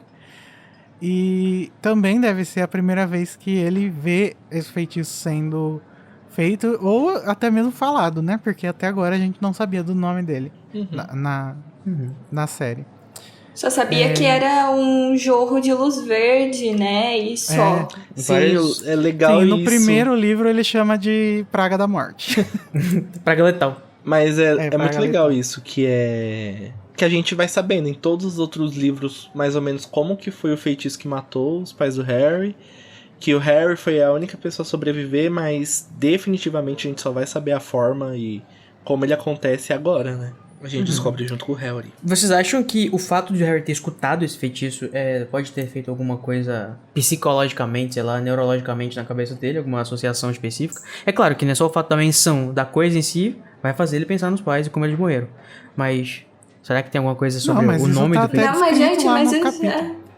Não, eu acho que, gente, é só ver ali, ó, tá matando a sangue frio um ser vivo na tua frente. Eu acho que mesmo se você não fosse o Harry Potter, você ia ficar meio chocado, certo? Eu tenho Mais essa ou menos. impressão. As pessoas, assim, claro, a gente tem uma discussão que a gente pode até fazer quando for fazer dos elfos, né? Mas, assim, as pessoas matam baratas perto da gente, tipo com um sapato, por exemplo, e as pessoas não se chocam, né? Depende, se fosse uma borboleta, provavelmente a pessoa Mas ia ficar chocada. a aula tá com a aura de maldições imperdoáveis. Não, Moody sim. tá falando, galera, não faz isso aqui não, ó, porque, né, vocês vão se ferrar moralmente, sei lá, legalmente. Então, eu acho que, assim, é finalmente o entendimento de que, olha, querido, foi desse jeito aqui, ó, teus pais morreram. Desse jeito, exato. Sim, eu acho que isso é exato muito... jeito. Isso eu acho que é muito forte, né? Porque eu acho muito, inclusive, a gente tava falando sobre a cena do filme, eu acho muito legal, que na hora que ele acerta o feitiço na aranha, já desfoca da aranha e vai direto pra cicatriz do Harry. E ele fala, né, que a única pessoa que sobreviveu é você. Ai, até arrepiei aqui. E tipo, é muito forte, assim, né, pro Harry, essa questão de... Caramba, Sim, vai meus se pais tornar são muito essa mais aranha aí. agora, né? Que ele conhece. Ele fica pensando, né? Ele fica olhando ali pra lousa e ele fica pensando, gente, será que foi assim que eles acabaram? Tipo, simplesmente alguém vai lá, joga um feitiço neles e eu tô aqui sem paz agora. E acho que isso, o Harry, ele já traz isso com ele de ficar pensando na morte dos pais dele. E isso foi muito agravado com o efeito dos Dementadores no ano passado. E agora isso só ajuda ele ficar pensando e pensando e pensando mais e se sentindo mais sozinho. E no final do livro, o que torna tudo muito pior é que aí ele vê o efeito do feitiço no Cedrico, Cedrico, né? E aí o trauma chega pra ficar de vez e a gente vê o resultado disso no começo da Ordem da Fênix com Harry em caps lock por 50 páginas. Nossa, agora parando pra pensar o quanto que esse momento do Harry, do final, é extremamente emocional. E assim, se a gente... Tem tanta coisa acontecendo, e tanto monólogo, e tanta explicação, e tanta coisa, que a gente tem que parar pra pensar que o Harry acabou de ver, de fato, uma pessoa morrer. Assim, na cara dele, e ele também teve a primeira interação, de verdade, com o que seriam os pais dele, né? Primeira vez que ele fala, por exemplo, com os pais dele. Que não são, de fato, os espíritos dos pais dele, mas assim, é uma coisa mais perto o suficiente, vamos dizer assim. Louco, né? Esse livro eu acho que realmente é o momento médio, assim, da saga, porque você tem essa questão, né, da Maldição da Morte. Eu acho que é um ponto médio do Harry. Sim, é verdade. E uma coisa engraçada é que... Não é engraçada, né? É triste, na realidade. É que toda vez que algum professor de qualquer escola do mundo for falar sobre esse feitiço, o nome do Harry vai estar no meio, né? Uhum. Com certeza. Porque ele é conhecido justamente por isso. E agora não menciona... em todos os livros didáticos. Uhum. E agora não mais como a pessoa que sobreviveu o feitiço da morte uma vez, né? Mas várias. É muito legal, a gente conversando agora, a gente vai percebendo como o Harry vai sentindo a morte dos pais dele, como ele viu a morte quando era pequeno, mas como isso só vai voltar quando o Cedrico morrer e como esse efeito psicológico nele vai levar ele a ver os testralhos. Porque não é uma coisa jogada assim, a J.K. queria que ele visse os testralhos só porque ela quis. Existe uma construção nisso, existe todo um sentido em como ele vai sentindo a morte e como ele vendo e vai passando por isso de maneiras diferentes e quando ele vê realmente, é muito bom. E depois quando você vai analisar a obra friamente, sem estar lendo, né, você acha que não faz sentido, né, mas quando você lê e você tá sendo levado pela narração a esses sentimentos do Harry, né, porque o narrador é o Harry, né, então a gente tá sempre vendo as coisas pela perspectiva dele e a gente entende exatamente por que foi aqui que ele começou a ver os testralhos e não quando os pais dele morreram. Sim, mas aí é que tá, Igor. Não é aqui, porque no final, na volta volta pra casa, ele também não vê os testralhos. Mas ele precisa... Sim, mas eu tô falando aqui nesse ano, entendeu? Mas aí aí que todos os sonhos que ele vai ter no começo de Ordem da Fênix vão ser importantes pra ele absorver a morte de Cedrico e ele ver quando ele voltar lá. Não é uma coisa instantânea. E a gente chegar nessa hora, a gente vai sentindo a morte junto com o Harry, assim. Por exemplo, a gente sabe que os pais do Harry morreram, mas é engraçado como o grande sacrifício da Lily talvez seja menos pesado pro leitor do que a morte do Cedrico que vai ter no quarto livro agora. Como que a morte dele vai ficar marcada.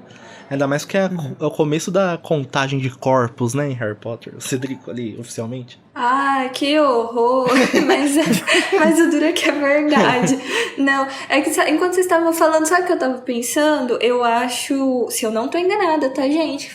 Que eu reli o Prisioneiro ano passado, não tá tão fresco na minha memória, mas aqui concordo com as sábias palavras de professora Trelawney, que a morte tá rondando aquele castelo feito um urubu. Eu acho que é essa a conversão que ela faz. Então, cada vez mais esse urubu tá baixando ali em Hogwarts, cada vez são os sinais, né, que o Dumbledore tá vendo, que o Sirius tá vendo também, que depois a gente vai discutir um pouquinho mais a respeito. E numa história, gente, numa narrativa, seja ela qual for, nada do que acontece, né, tá lá de graça, assim. Então, eu acho muito também interessante como esse entendimento que o Harry vai tendo, esse entendimento, vou colocar entre aspas aqui, tá? Mais frio, mais prático de como funciona a morte no mundo bruxo, como esse entendimento meio que vai escalando, assim, subindo degrauzinhos até chegar num ápice que é ele presenciar a morte do Cedrico no fim desse livro. E aí depois é só ladeira abaixo, a morte de vários outros personagens, sabe? Então é interessante que, por exemplo, ele tem esse conhecimento mais prático da morte, como a morte pela Avada Kedavra funciona nessa idade, porque o leitor que cresceu com Harry Potter talvez não tivesse maturidade suficiente para entender a morte desse jeito, e nem o Harry tinha lá com 11 anos, né? Eu acho que a Rowling, ela traça um caminho muito sábio de representações possíveis da morte, como o Harry entende primeiro, como a morte se dá de modo prático, depois, como determinadas pessoas temem a morte, como algumas outras pessoas não desejam, né, seguir e ficam como impressões, que são os fantasmas, e até, enfim, culminar no sacrifício dele. Então é aqui que a gente vai começando a ter essa noção. Então acho muito bonito que esse momento de virada, e de fato o Cálice de Fogo é um livro de virada, que o Harry tem a respeito da morte, porque o leitor também vai acompanhando e vai amadurecendo o olhar para esse tema tão tenso, maiorzinho, né? Meio que com a idade do Harry. Nossa, lacrou. A morte, ela é um dos temas mais importantes, eu acho, da história do Harry, né? Se não o mais importante. Porque ela inicia e termina, né? A história dele. E eu acho que, aproveitando que esses dias teve a live do cristianismo no Instagram seu, Bia, eu acho que isso também tá presente aí como reflexo também da aceitação que essa entidade aí do Harry, que é espelhada em Jesus, por exemplo, tem que ter sobre a morte, né? Pra ele poder chegar no final e fazer o sacrifício que vai salvar os outros. Né? Eu acho que tá relacionado àquilo que foi falado pela Vebs Aladares na live, né? Que o Harry, ele é tipo um descendente, entre aspas, do herói medieval cristão. Que é esse herói que tem valores morais e tudo mais. Então sim, analisar a obra de um jeito muito, muito mais frio e distante, mas ele precisa entender o que é a morte, ele precisa construir a visão que ele tem de morte para não ele poder temê-la, confrontar a morte, né? E poder fazer o que ele faz no último livro, né? E a forma vencer com a morte, qual né? ele... Isso. E a forma com qual ele interpreta a morte, ele sempre foi... O Harry, ele sempre foi rodeado de personagens que já se foram, mas, assim, esses personagens sempre apareceram para ele de um jeito muito bonito, né? Muito esperançoso, que não faz com que ele tenha medo do que sabe o que eu tá acho ali interessante? depois do véu, sabe? Eu acho interessante, né, falando sobre essa questão mais metafísica da morte, sei lá, da vida após a morte, é que, tipo assim, isso não é abordado na série, né, sobre, tipo, o que acontece de fato que você segue em diante, né, que é o que os fantasmas escolhem não fazer.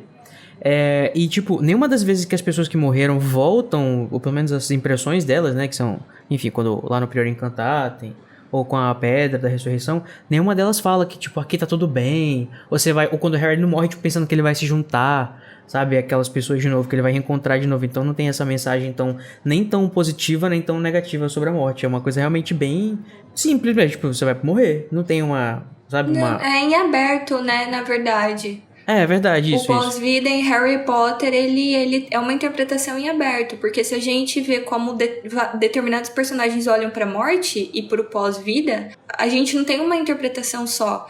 Então, como eu tava dizendo, o Harry, ele sempre tá cercado, quando ele se encontra, entre aspas, com personagens que já se foram, é sempre um momento muito bonito, é um momento recheado de esperança, né? A esperança de um possível reencontro, talvez. O mesmo vale pro Dumbledore, que se viu muito...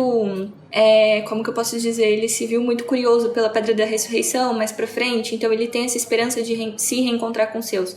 Mas quando a gente olha, por exemplo, pro Voldemort e a relação que ele tem com o pós-vida e com personagens que fazem alusão à questão da morte, por exemplo, os Inferi, ou sei lá, até mesmo os Dementadores, não são imagens de esperança, são imagens de puro desespero, sabe? Então, e quando a gente olha para os fantasmas, a gente tem uma imagem, eu não diria de ceticismo, mas talvez de covardia apego em mesmo, relação ao que tá ali. Então, a questão do pós-vida em Harry Potter, isso foi uma coisa que a gente comentou na live, né? Aproveitando que o Igor mencionou, é uma questão em aberto. E pro Harry, essa visão que ele constrói de esperança, né? Em relação ali aos que já se foram e que estão no entorno dele, essa relação começa a ser construída neste livro, principalmente no capítulo do Prior Incantatem, quando todo mundo volta. E a Fawkes está lá. Ele ouve o canto da Fênix, é um canto que enche o coração dele de amor e de esperança, e o Voldemort vendo aquele monte de gente voltar, ele só tá morrendo de medo, Interessante, Bia. Eu não vejo tanto essa questão da esperança do que ele pode encontrar. Eu talvez tenha que reler o 7º livro, né? Porque faz muito tempo que eu não leio. Mas eu não vejo o Harry, tipo, indo imaginando que ele vai se encontrar com as pessoas ou que as coisas do lado de lá podem ser boas ou não. Eu acho que ele tá se entregando pra fazer a vida das pessoas que estão ali continuarem e, sabe, tipo, poder salvar realmente as pessoas pensando em quem ficou. E eu acho que o sacrifício dele é muito mais pra as pessoas do que a alma dele encontrar alguma elevação, alguma coisa desse tipo, sabe? Um reencontro. Mas deixa eu só falar uma última coisa sobre esses momentos em que o Harry vai percebendo a morte e como isso é construído.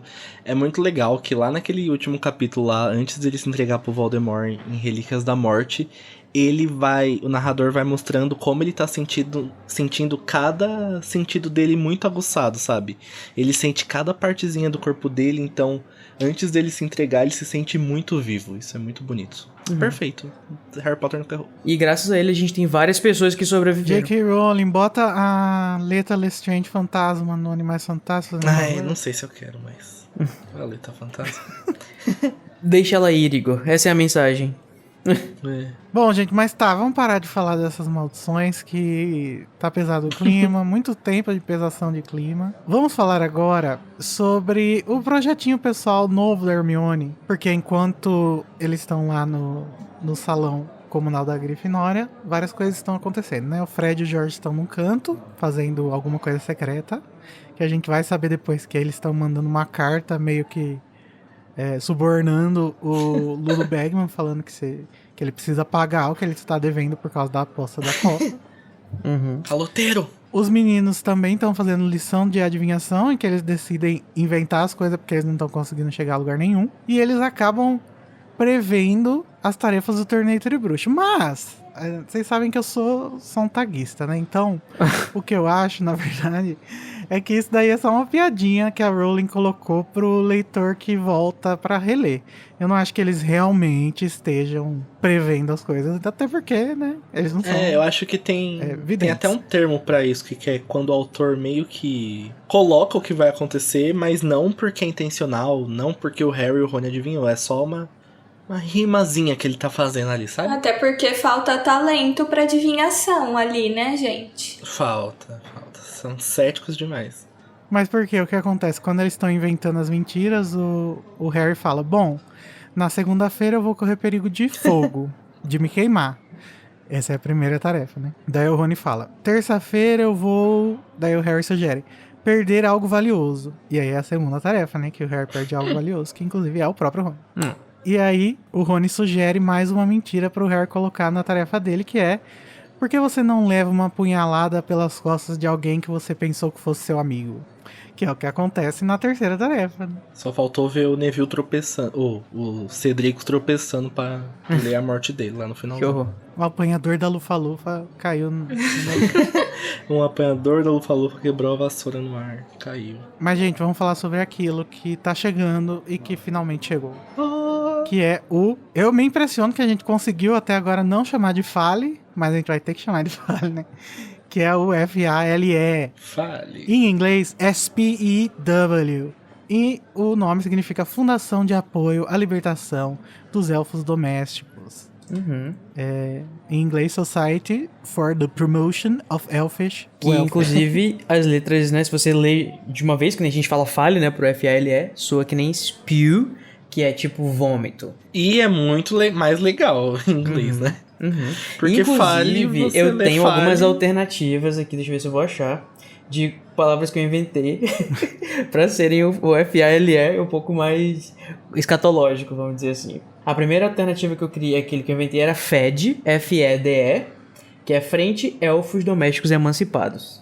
Ou então, Fraude, Frente de Resgate e Apoio Universal dos Elfos. Só que no caso é F-R-A-U-D-E, né? Parece Marvel, né? Que todas as siglas dele significam alguma coisa. Eu gostei de Fed. Acho que combina bastante. Eu prefiro também, Fed. Porque o Fale não é uma coisa que você... Sabe? Não é uma sigla que quando você fala junto, você Pelo não menos não é queira falo, falar. né? Mas Se é fosse engraçado Fale, seria pior. que a sigla é Fale e cadê os elfos falando? Cadê a voz dos elfos? Ninguém Olha. tá falando nada. Né? A sigla é Fale, mas quem que vai falar, né? Então, só queria deixar aqui esse Hermione, a questionamento salvadora. mesmo, viu, gente? E minha breve crítica a Hermione neste momento. Não, você pode fazer a crítica mais elaborada, mas primeiro sobre a tradução, eu acho que talvez a Lia tenha entendido esse spew no sentido de, tipo, vai... Conta logo aí pra gente. Desembucha, Desembucha, sabe? é. Mas tá bom, Bia, pode falar, pode lacrar. Pode não, lacrar. Arrasta a cara da Hermione no asfalto. Não vou arrastar a cara da Hermione no assalto, mas é que enquanto você estava falando, eu nunca tinha, olha só, nunca tinha parado pra pensar nisso, né? Fale, e cadê os elfos falando? Não, tem o Hermione bem White Savior ali falando por eles, então, e é engraçado porque ela, eu acho que a causa é muito justa, mas ao mesmo tempo falta o entendimento da natureza dos elfos, né? E essa coisa de ir lá realmente ouvir o que eles têm para dizer e entender, né, qual que é quais seriam os requerimentos ali da causa, né? Então, Achar a voz deles, né? então, justamente, se Fale, pô, deixa os elfos falarem. E se eles falam uma coisa que você não concorda muito, enfim, os elfos são os elfos, né? Muito interessante. Enfim, fica aí meu que questionamento. Hermione- Mas peraí, vamos explicar pros ouvintes o que é a síndrome do White Savior, né? Que é meio como a Princesa Isabel, sabe? Como se a gente sempre precisasse de uma Princesa Isabel, de uma pessoa branca, de uma pessoa que tem o privilégio para que ela nos liberte da nossa opressão, nós sendo uma pessoa que não é branca e não é hétero, que não é padrão, que tá sendo oprimida. Uma pessoa de um grupo oprimido, né? Como se não houvesse protagonismo na própria pessoa que pudesse se emancipar ou se... né, até isso tem muito a ver com como a nossa história é contada, né? Porque a nossa história ela é contada a partir de um ponto de vista extremamente masculino, branco, etc. A gente apaga todas as lutas e os esforços que foram feitos pelas minorias que também conquistaram enfim, os seus direitos, né? Talvez não sem a ajuda de quem tem privilégio, mas tendo protagonismo. Eu acho que essa é a questão que o pessoal fala muito contra a Hermione nesse sentido, né? Porque, tipo, ela realmente, ela vai conversar com os elfos depois que ela já criou o FALE. Sim, é maravilhoso. E, tipo, os elfos tudo olhando bem pra porque, ela. assim, ela tá pesquisando. Eu acho que o mindset da... Ai, meu Deus, usei a palavra mindset. Uma fada acabou de morrer. Ai, coach. É o coach, eu sou o junior coach. A mentalidade. É isso, a mentalidade da Hermione é tipo, eu acabei de vir da biblioteca e é lá que eu Eu já recebo sei as minhas de tudo informações. sobre os elfos. Eu vou Isso, aprendi lacrar tudo sobre os muito. elfos aqui. É só o vídeo do Rodrigo Exatamente. apresentador, ela chegando. Olha só esse lacre. Falando Sendo pros meninos. sendo que seria muito mais interessante ela realmente entender como é que eles pensam, né? Porque assim, isso aqui a gente vai... Eu acho que seria legal a gente trazer quando a gente for ter essa visita lá na cozinha, né, com os elfos, a gente falar um pouco mais sobre isso. Mas assim, seria muito mais interessante, sob o meu ponto de vista, que ela chegasse pros elfos e, tipo assim, tentasse entender, tipo assim, até que ponto eles de fato gostam de servir e, tipo assim, até que ponto eles têm... Assim como ela gosta de estudar, os elfos gostam de servir. É claro que eles não precisam ser maltratados, nem serem escravizados, nem serem tratados como posse ou, enfim, estarem à margem da sociedade bruxa. Mas ela precisa saber o que eles gostam, sabe? O que eles querem e o que eles podem fazer pra... O que eles podem fazer pra própria libertação deles, se eles assim quiserem. Eu acho que realmente é arrogante da parte da Hermione. A palavra é paternalista, eu acho, né? Ela realmente... É que os Mas eu elfos acho são super complicados, importante. né? Eu acho os elfos complicados. porque eles não podem tecnicamente se libertar se eles tiverem essa mentalidade de oprimido É totalmente. porque, assim, a gente... Acho que em nenhum momento na obra fica claro até que ponto os elfos têm essa natureza e até que ponto eles têm essa natureza de tanto serem oprimidos, sabe? Acho que... Porque... Então, isso que a gente vai falar depois sobre os direitos animais, né? Porque... por que uma vaca não sai do cercado, sabe? acho que é que os elfos da Hermione ainda tem um amigo elfo dela, né? Ela tem ali o Dobby. Eu acho que assim, que é uma figurinha faria mais fora sentido. da curva. Não, mas ela não conhece o Dobby, né? A Hermione não conhece o Dobby aqui. Não, ela não conhece. Eu acho que faz mais sentido pra Hermione, que é bruxa, fazer a parte dela com os bruxos. Tipo assim, de repente, vamos tentar sim. incluir os elfos no sentido de, colocar, sei lá, posters de não maltrate os elfos. Coisas desse tipo, sabe? Mas não, tipo, dizer como que eles devem se sentir ou como que eles devem perceber a sua própria condição. É que a Hermione também a gente tem que levar em consideração que ela é uma jovem de 14 anos, né? Ela não tem uma Sim, bagagem política, ela não tem Com um certeza. estofo Ih, gente, de... tem jovem de 25 Mas anos fazendo isso. o desejo dela é muito genuíno, sim. Muito nobre né? também, Assim, né? Ela é o jovem no Tumblr, sabe? O jovem que entra no Tumblr, pega uma causa social e vai lacrar. Ai, Danilo, amei. A biblioteca da Hermione é o Tumblr. Anotem. Todos os personagens da Rowling desafiam muito essa dinâmica que a gente tem hoje em dia de entendimento sobre as pessoas, né? Porque hoje em dia, se alguém faz uma cagada, ela tá cancelada pra sempre. Uhum. E a Rowling, ela fala o seguinte: olha, tá vendo esse personagem que você ama? Ele tem um erro aqui. Tá vendo esse personagem que você odeia? Ele fez uma coisa boa.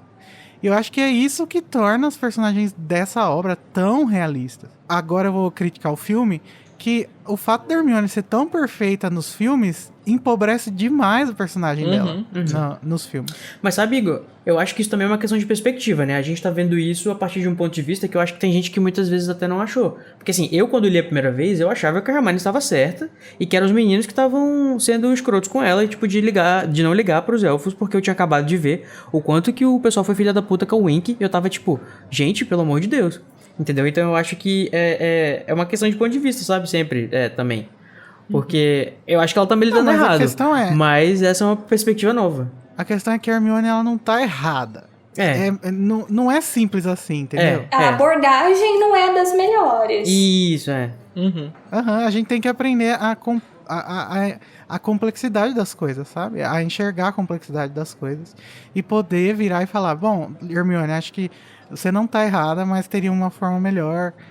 Mas ela não tem isso, né? Como não... Que ela realmente não tem uma questão de um marketing, né? Um negócio social que talvez ela nem tenha percebido a não atratividade do nome da sociedade que ela inventou, né? Porque, tipo...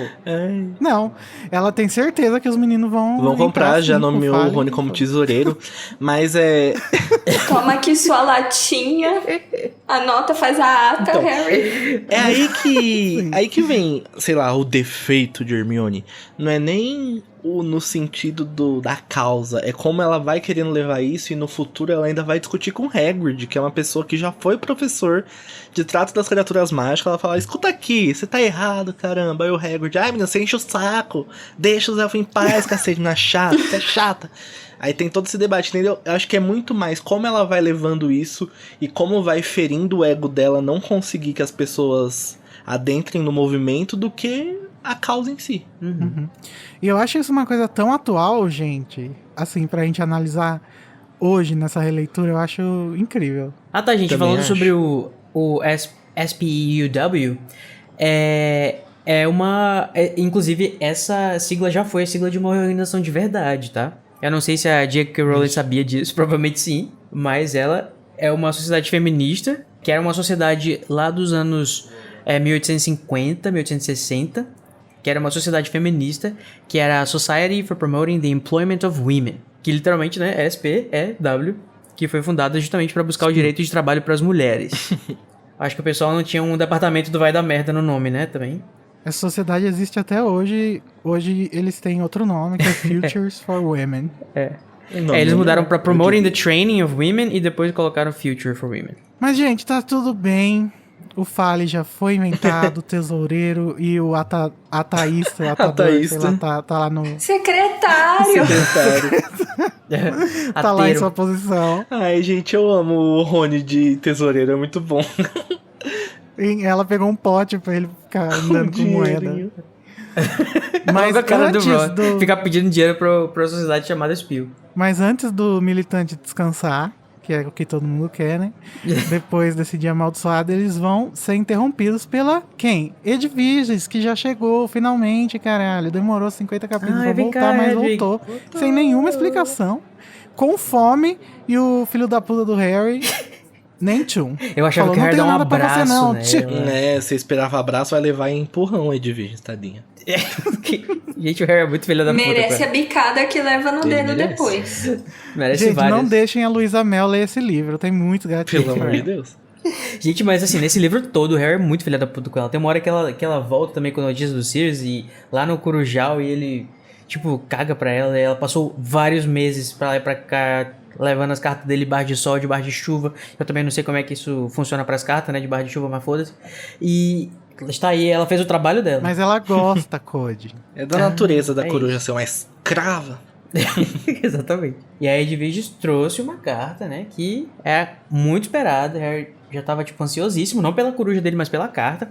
E quando ele olha, realmente essa carta é de quem ele estava esperando. Porque não tem como ter dúvidas, porque estava assinada com o nome do remetente.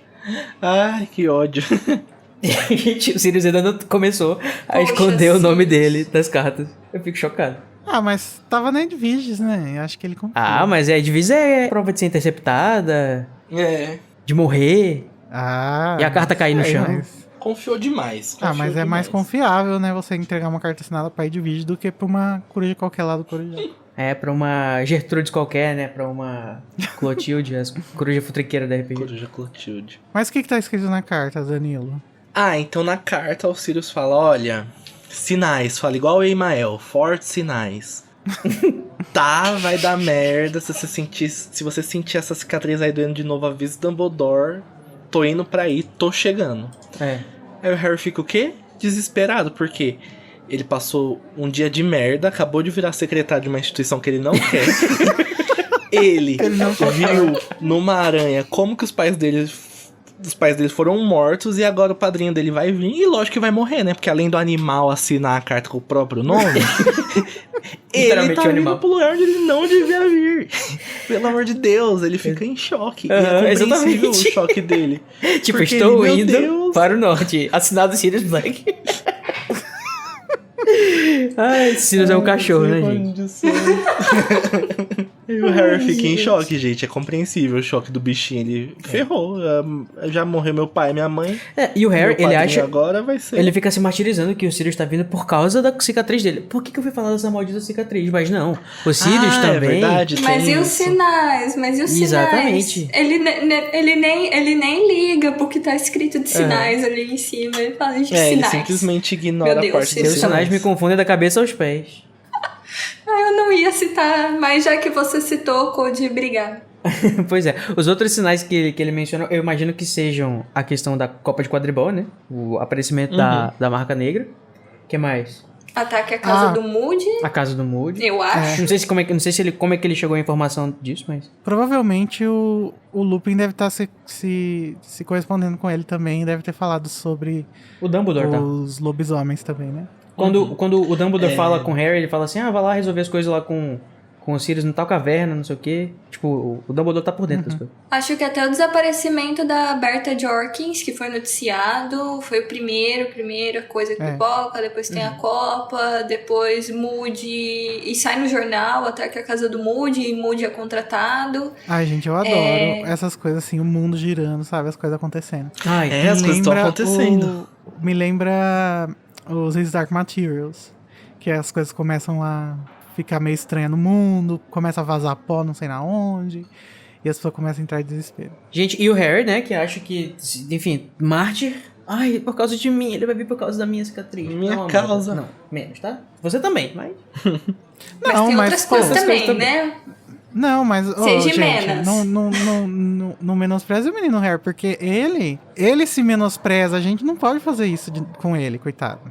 Gente, eu não menosprezo o Harry, não. Ele é meu personagem preferido. Eu só tô dando uma zoadinha aqui. Mas tadinha, Bia. a dor dele é muito genuína. Sim, ele foi uma pessoa que cresceu achando que deveria não ser ninguém, e aí agora ele tá com uma pessoa que se importa com ele, como assim? Faz muito Que sentido tudo é esse culpa sentimento dele agora. Sim. Depois de tudo isso, Harry deita.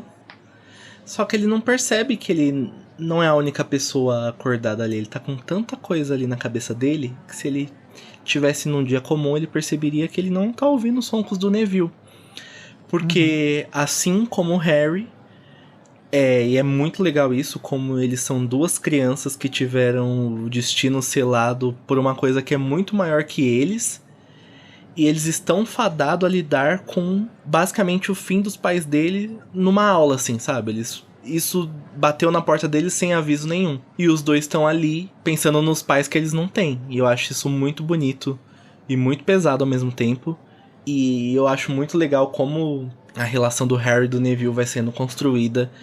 E como a gente vai vendo que, por mais que o Neville seja o menino que o Voldemort não escolheu matar, ele também teve uma vida, e tá tendo uma vida que é fadada a ser a tristeza, sabe? É, tipo, muito pesado o que ele passa. Eles podiam conversar, né? O Harry e o Neville. Acho que eles tinham coisas em comum pra... Fazer uma pra ter psicologia, uma- uma O Harry não consulta conversa com ninguém, conjunta. Code, você não percebeu? Fazer um grupinho, né? Um grupinho de apoio. Um grupinho do Senpai. Se não fosse o Rony e a Hermione, o Harry não conversaria com ninguém. Sim. E, gente, e com quem que o Neville conversa, né? Sei lá, Com com a a Ginny. Gina. É. Depois da aula, né, explicando melhor sobre esse momento do Neville, o Moody conversou com ele, né? Pelo jeito deu uma tranquilizada nele, inclusive fez um elogio pra ele da professora Sprout. Muito manipuladorazinha essa Falciane. É bem falso, né? Porque a gente sabe o que ele tá querendo aí. Ele tá É querendo ele que causou, né? plantar, O trauma no menino É. e mesmo. Ele morde e depois vai assoprar. ele tá querendo plantar um livro de plantas mediterrâneas com suas propriedades mágicas. Porque o Harry vai precisar disso na segunda tarefa e ele já tá se precavendo. E o pior de tudo isso é que, como eu já disse aqui, eu simplesmente esqueço que o Moody é o Bartô. E eu acho uma atitude super legal. Ah, ele deu um livro de uma matéria que ele gosta, olha só. Você é Oh, trouxa eu ainda. sou meu muito Deus, trouxa, gente. coitado de você, Danilo. Porque- Dá até vontade de... Olha... Ai, coitadinho.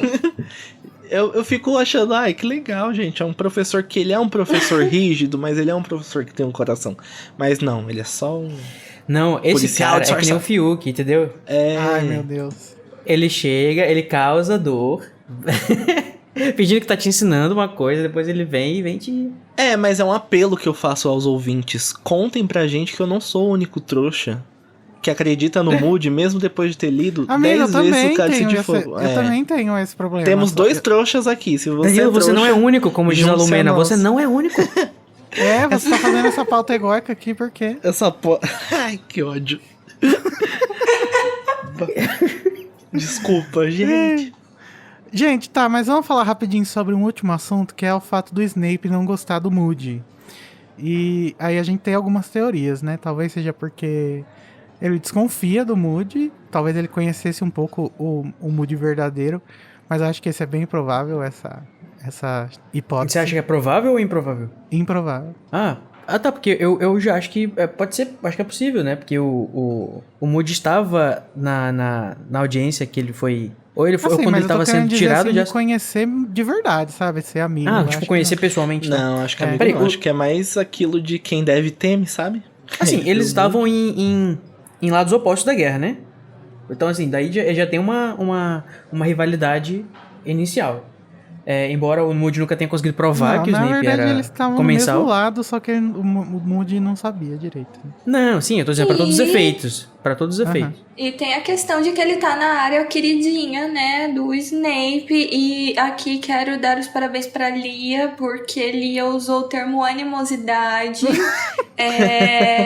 que foi ressuscitado por Carol Conká recentemente na edição do Visionária? Big Brother Brasil 21. Foi muita visão da Lia falar que o Snape nutria uma animosidade pelo Moody. Ai, meu Deus. Qualquer coisa me joga em Azkaban. É. Aqui a gente tem todas as referências, trabalhamos com todas as referências. Sim, E eu acho é. que acho que também é um mecanismo de defesa do Snape. E por mais que ele esteja ali sob a tutela do Dumbledore, essas pessoas que devem ser grandes assim no mundo bruxo, tipo Moody, que é um super auror, não deve comprar a história totalmente. Então o Snape deve ficar receoso e isso deve despertar vários gatilhos nele. E ele deve ver que a marca negra dele tá ficando mais escura, e o Moody lá perto, e a marca negra ficando escura, e meu Deus, o que que eu faço? Sim, tem tudo isso, eu acho, envolvido na questão. Vocês acham que em algum momento o Snape suspeitou do Moody? Porque, tipo, ele passou o semestre anterior todinho, né? Falando Dumbledore, o Lupin, Dumbledore, o Lupin, Dumbledore, o Lupin. E o Dumbledore, para, Severus, eu já te disse, que saco, não sei o quê. Eu sei Você que é ele chato, é de boa, não sei o quê." moleque chato. Aí eu acho que esse ano ele tá tipo, não vou nem perder o tempo com o Dumbledore, que o Dumbledore nunca me escuta. Se ele suspeitou, acho que ele se poupou de tentar convencer o Dumbledore também, né? Outra hipótese é de que ele tenha sido investigado pelo Moody, né, na época em que ele era comensal, e por isso ele tem a ranço até hoje. Ou então, eu acho que isso também é uma hipótese que não exclui as outras, mas é interessante de pensar, Que talvez seja um artifício da Rowling, né? Pra fazer a gente gostar do Moody mais ainda, né? Porque o inimigo do meu inimigo... É. Eu voto com o Igor. Meu voto também. Obrigado. Com o relator, né? Pensando aqui nas futuras interações entre o Moody e o Snape, como por exemplo no capítulo que ainda vai acontecer, né? O Snape ele sempre tá com um ar de suspeita e de desconfiança, na realidade, perto do Moody. E é isso que me faz duvidar ainda mais da capacidade extrema de legilimência, aliás, de oclumência do Crouch Jr., né? De conseguir passar o ano inteiro, não só sempre sustentado ali pela poção do Polissuco, quanto fechando a mente dele pro Dumbledore e pro Snape o ano todo, querido. Amigo, mas não é o ano todo. Você acha que o Snape e o Dumbledore passam o tempo inteiro fazendo legilimência nele? Eles têm outra coisa pra fazer. Quando eu digo ano todo, eu tô dizendo os momentos que eles se encontram, obviamente. Não, eu acho que não. O Dumbledore deve ter feito ali na entrevista. Eu acho que você só usa legilimência em alguém se você tá desconfiado. Eu acho que eles não estavam desconfiados dele. Eu acho que o Snape só tava morrendo de medo mesmo. Ele tava muito receoso mesmo. E pra mim, mesmo que esse rolê aí de usar legilimência fosse uma coisa que, sei lá, acontecesse a todo tempo, gente, o menino Bartôs provou um bruxo extremamente inteligente. Extremamente inteligente. E Sim, ele é né? muito habilidoso. Habilidoso mais do que eu acho que ao deveria. longo desse ano... Desse ano aí que ele é professor, ele manutenção da Polissuco e enganar o Cálice de Fogo. Ele engana o Cálice de Fogo, que foi criado por ninguém mais, ninguém menos que o Dumbledore. Então, assim, ele não é burro. Ele ia conseguir fazer uma oclumência se necessário fosse, entendeu? Porque eu não sei se é porque eu acho que no sexto livro, tipo assim, o Snape usa a legilimência com o Harry o tempo todo, né? E eu fico, tipo assim, imaginando que ele tá quase sempre, sabe, tentando entrar na mente das pessoas que ele rivaliza, mas... Enfim. E deve ser cansativo. Ele não é a Queenie, que é um dom natural dela, sabe? Que ela inconscientemente consegue... E pra Queenie é insuportável, né? Ele seleciona... Me ajuda, Scott! Ela é... Scott! Bom, gente, mas é isso. Pessoal, se vocês têm coisas que faltou a gente comentar, alguma coisa que você concorda demais, fala que a gente lacrou, alguma coisa que vocês odiaram, que acha que a gente viajou total, vocês podem mandar pra gente nas nossas redes sociais, no nosso grupo no Telegram ou no nosso Discord, tá tudo aí na descrição do episódio, é só você entrar aí nos links e falar com a gente, por favor, venha. Manda uma coruja pra gente e assina o seu nome. Mas então vamos agora para o momento Avada Kedavra. Eu me recuso depois desse capítulo falar sobre Avada Kedavra. Acho que a gente deveria pular. O Avada Kedavra é o momento em que a gente escolhe a parte que a gente achou mais triste, a parte que a gente achou mais mal escrita, a parte que a gente achou mais... sei lá. Esse capítulo inteiro é uma Avada Kedavra, né? É isso. Começando então pela nossa convidada Bia. Qual é seu Avada, amiga? O meu Avada vai para a didática do professor Moody em apresentar feitiços extremamente perigosos, questionáveis e provavelmente não regulamentados para crianças da idade deles. Para crianças da idade deles, falta didática pro Moody, muita didática. Então esse é o meu Avada. Gente, tinha que dar Avada. A única nisso, pessoa que tem didática nessa história é o Lupin, né? Na história dos livros todos. Nenhum professor tem didática em Harry Potter, é uma coisa que a gente aprendeu. Ô Bia, você não gosta de aula prática?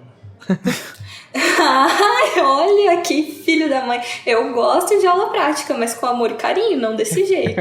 Não quando o tema é tortura. As aulas do Espectro Patrono Práticas, ela adorou. Lógico. E você, Danilo? O meu Avada, eu pus aqui maldições imperdoáveis na frente das crianças, mas mais que isso, maldições imperdoáveis na frente do Harry e do Neville.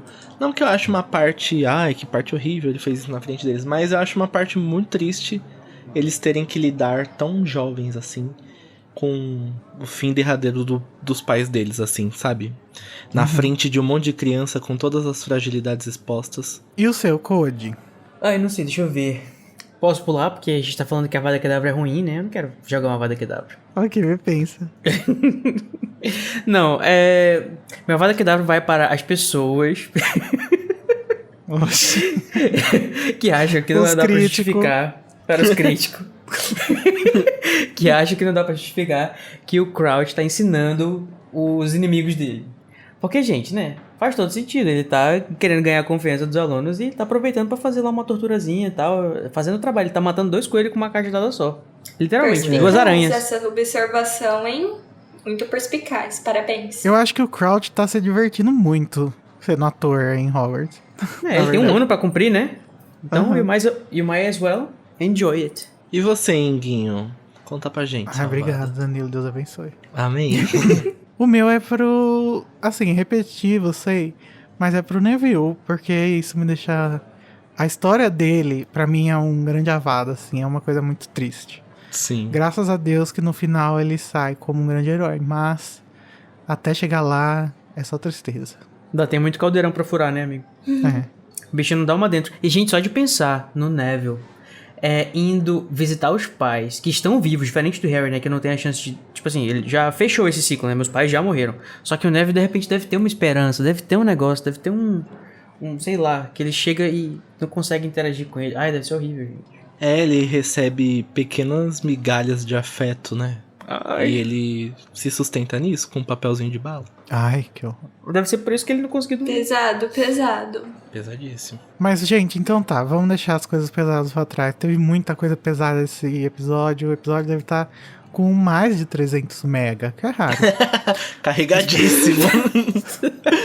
Vem com você, baixa o episódio na sua... No seu Spotify, vem E com acabou 5 o espaço encostos do nas suas costas. Você assistiu peso. Vamos então pro momento Expecto Patronum.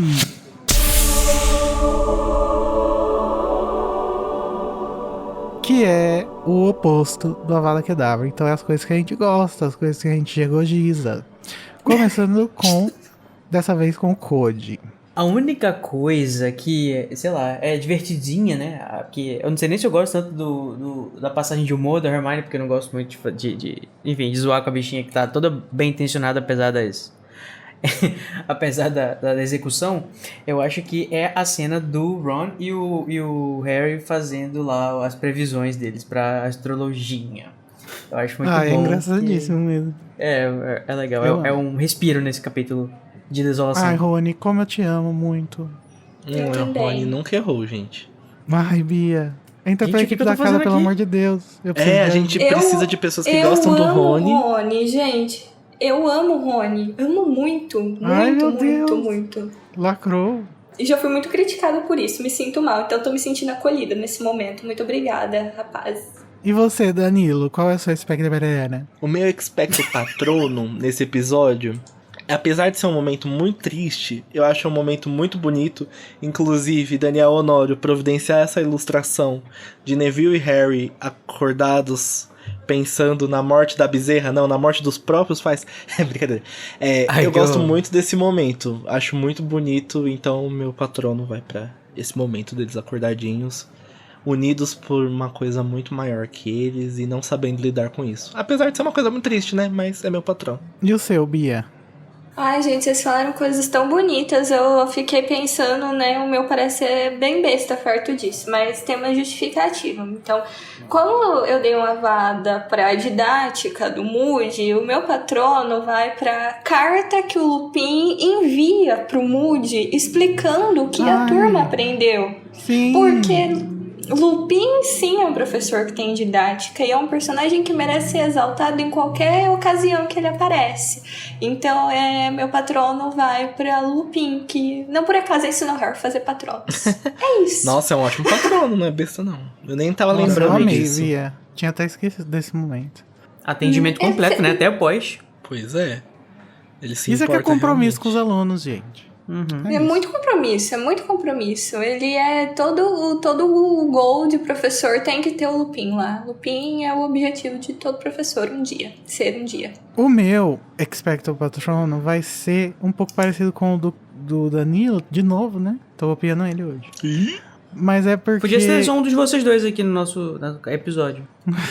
nós somos uma pessoa só. somos um. Que é esse bond, como falar isso? Essa ligação que o Harry e o Neville têm desde criança, desde nascidos, desde 1 ano.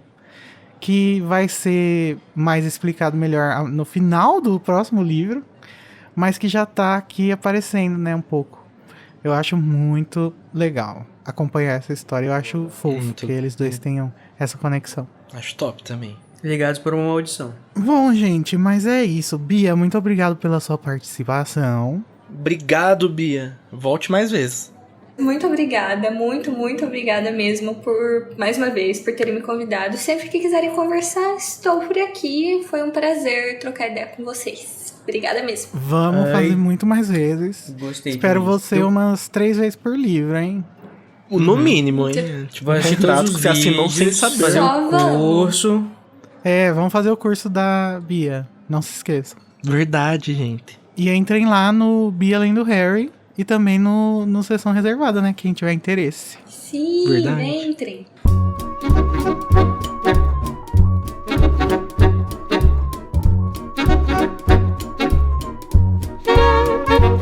Então, agora que todo mundo já saiu da aula do Moody traumatizado e desgraçado pro resto da vida, inclusive desse episódio também, né? Vamos tentar dormir, repensar nossas estratégias de marketing e ler o próximo capítulo, onde a gente vai ter coleguinhas novos pra conhecer. Vai ser mais leve, gente, semana que vem, no capítulo Bubatão e Domsrang. Aê! Tchau! Tchau, pessoal!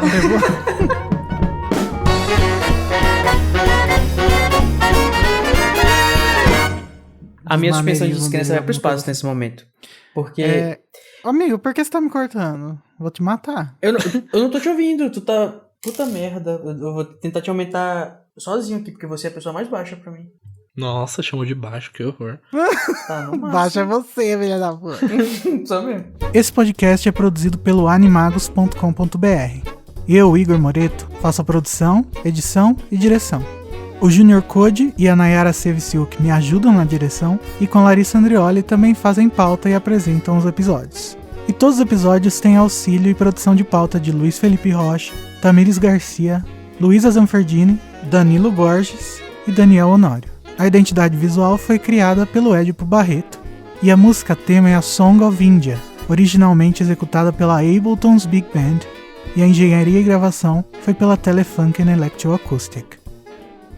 O Rony é a Juliette do Igor. É. Como Gente, assim? é isso, o Rony e a Juliette, eu acho. É Rony Deus e a da terra, é Juliette. Deus do céu e Adorei. o Rony na terra. Adorei. O Rony e a Juliette. O Harry tem um pouquinho de Arthur, aquele nervosinho, dá soquinho na parede. Mas Deus me livre de o Harry como O Arthur. Harry é o prior. Você acha É o protagonista. pior.